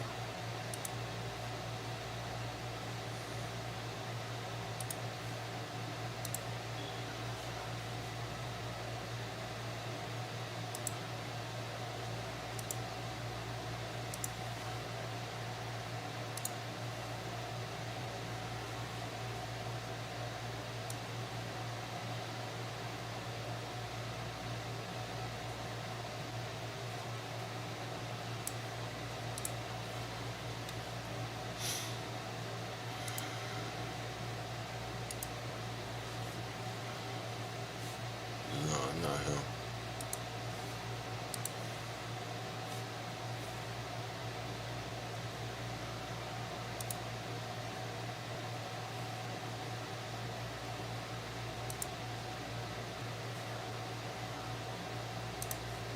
Trying to fuck up my shit, man.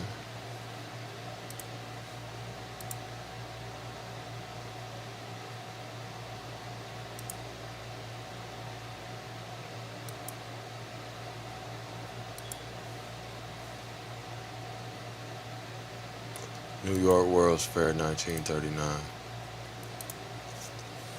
They stay stealing.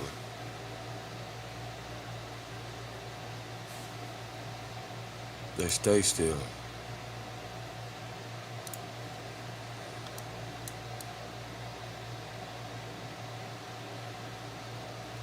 You figure it out. I already know what it is.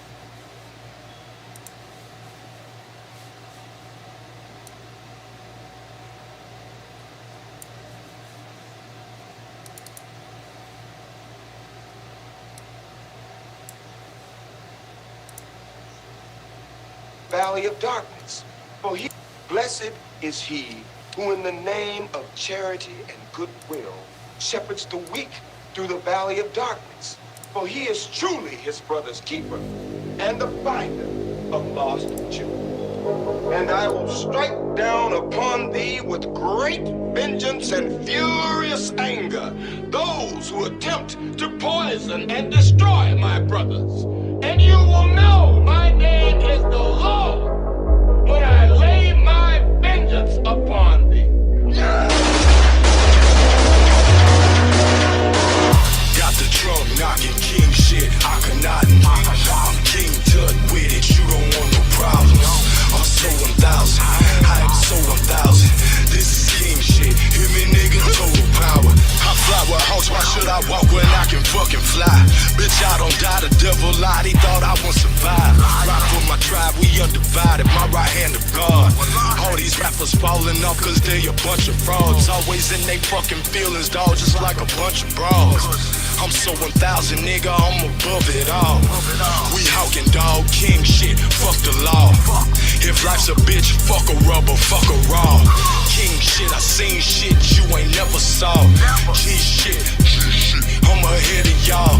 You haters matter now. Spring, summer, fall, or winter, I'm a born winner. You a mark ass nigga, got the drum knocking king shit, Akhenaten. I'm King Tut with it, you don't want no problems. I'm so 1,000, I am so 1,000. This is king shit, hear me nigga, total power. I got the drum knocking king shit, Akhenaten. I'm King Tut with it, you don't want no problems. I'm so 1,000, I am so 1,000.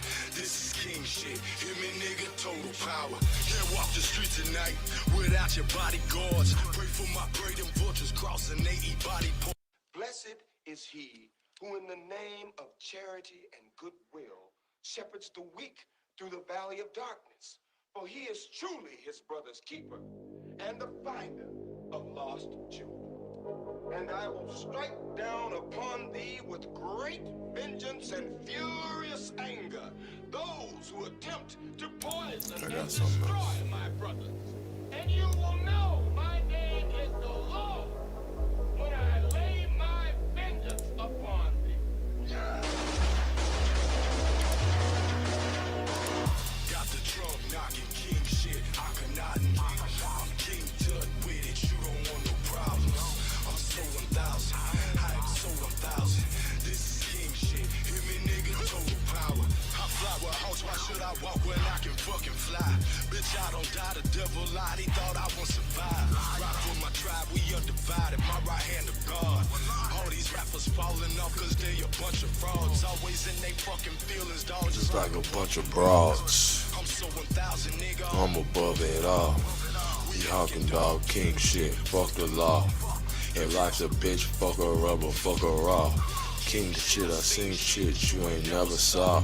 G shit, I'm ahead of y'all. You haters matter now, spring, summer, fall, or winter. I'm a born winner, you a mark ass nigga church. I could not. You don't want no problems. I'm so 1,000. I am so 1,000. Hear me, nigga? I could not. I'm so 1,000. I am so 1,000.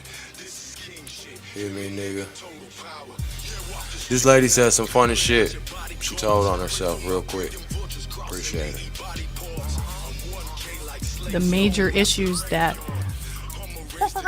the Joe Rogan Experience. Major issues that American Indians have is that we are often stereotyped into this this picture, and if we don't fit that, then we're not legitimately into this American Indian.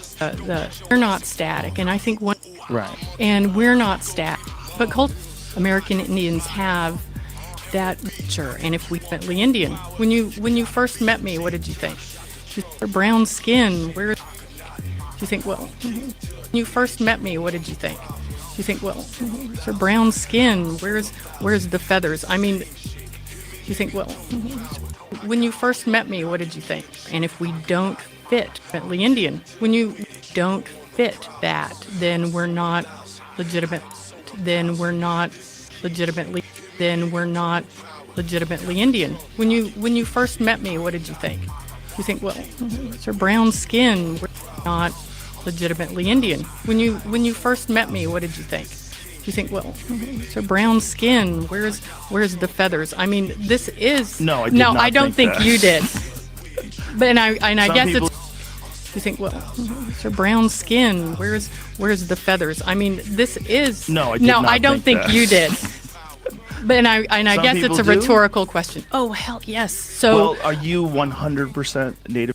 Oh, I don't think you did. And where's the feathers? I mean, where's the feathers? I mean, this is brown skin Indian. When you first met, fit that, then we're not legitimately Indian.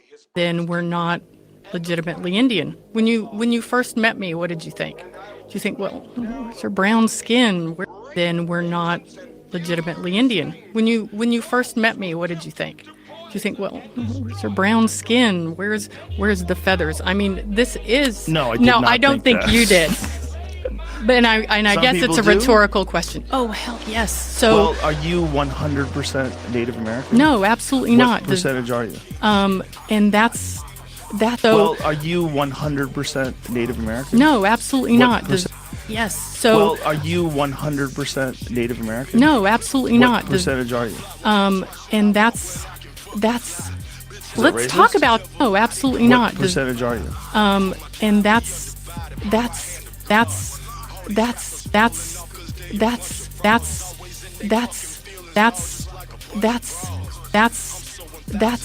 American? No, absolutely not. 100% Native American? No, absolutely not. What percentage are you?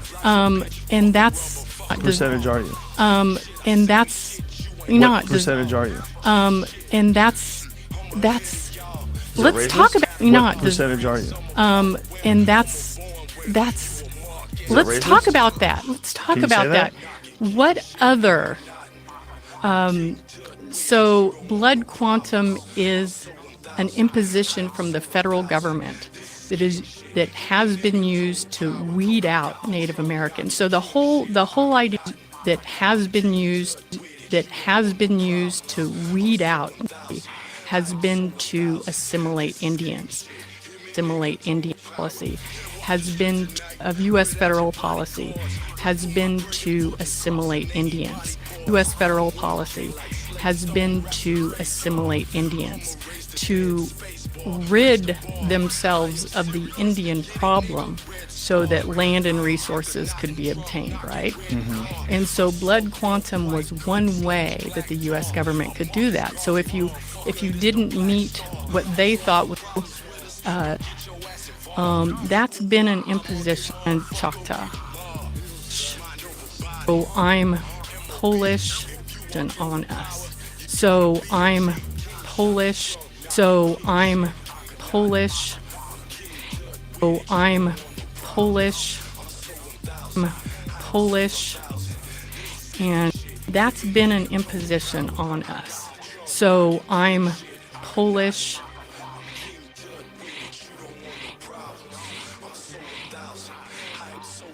And Choctaw. Who cut your hair? Who cut your hair? Something like that. Who cut your hair?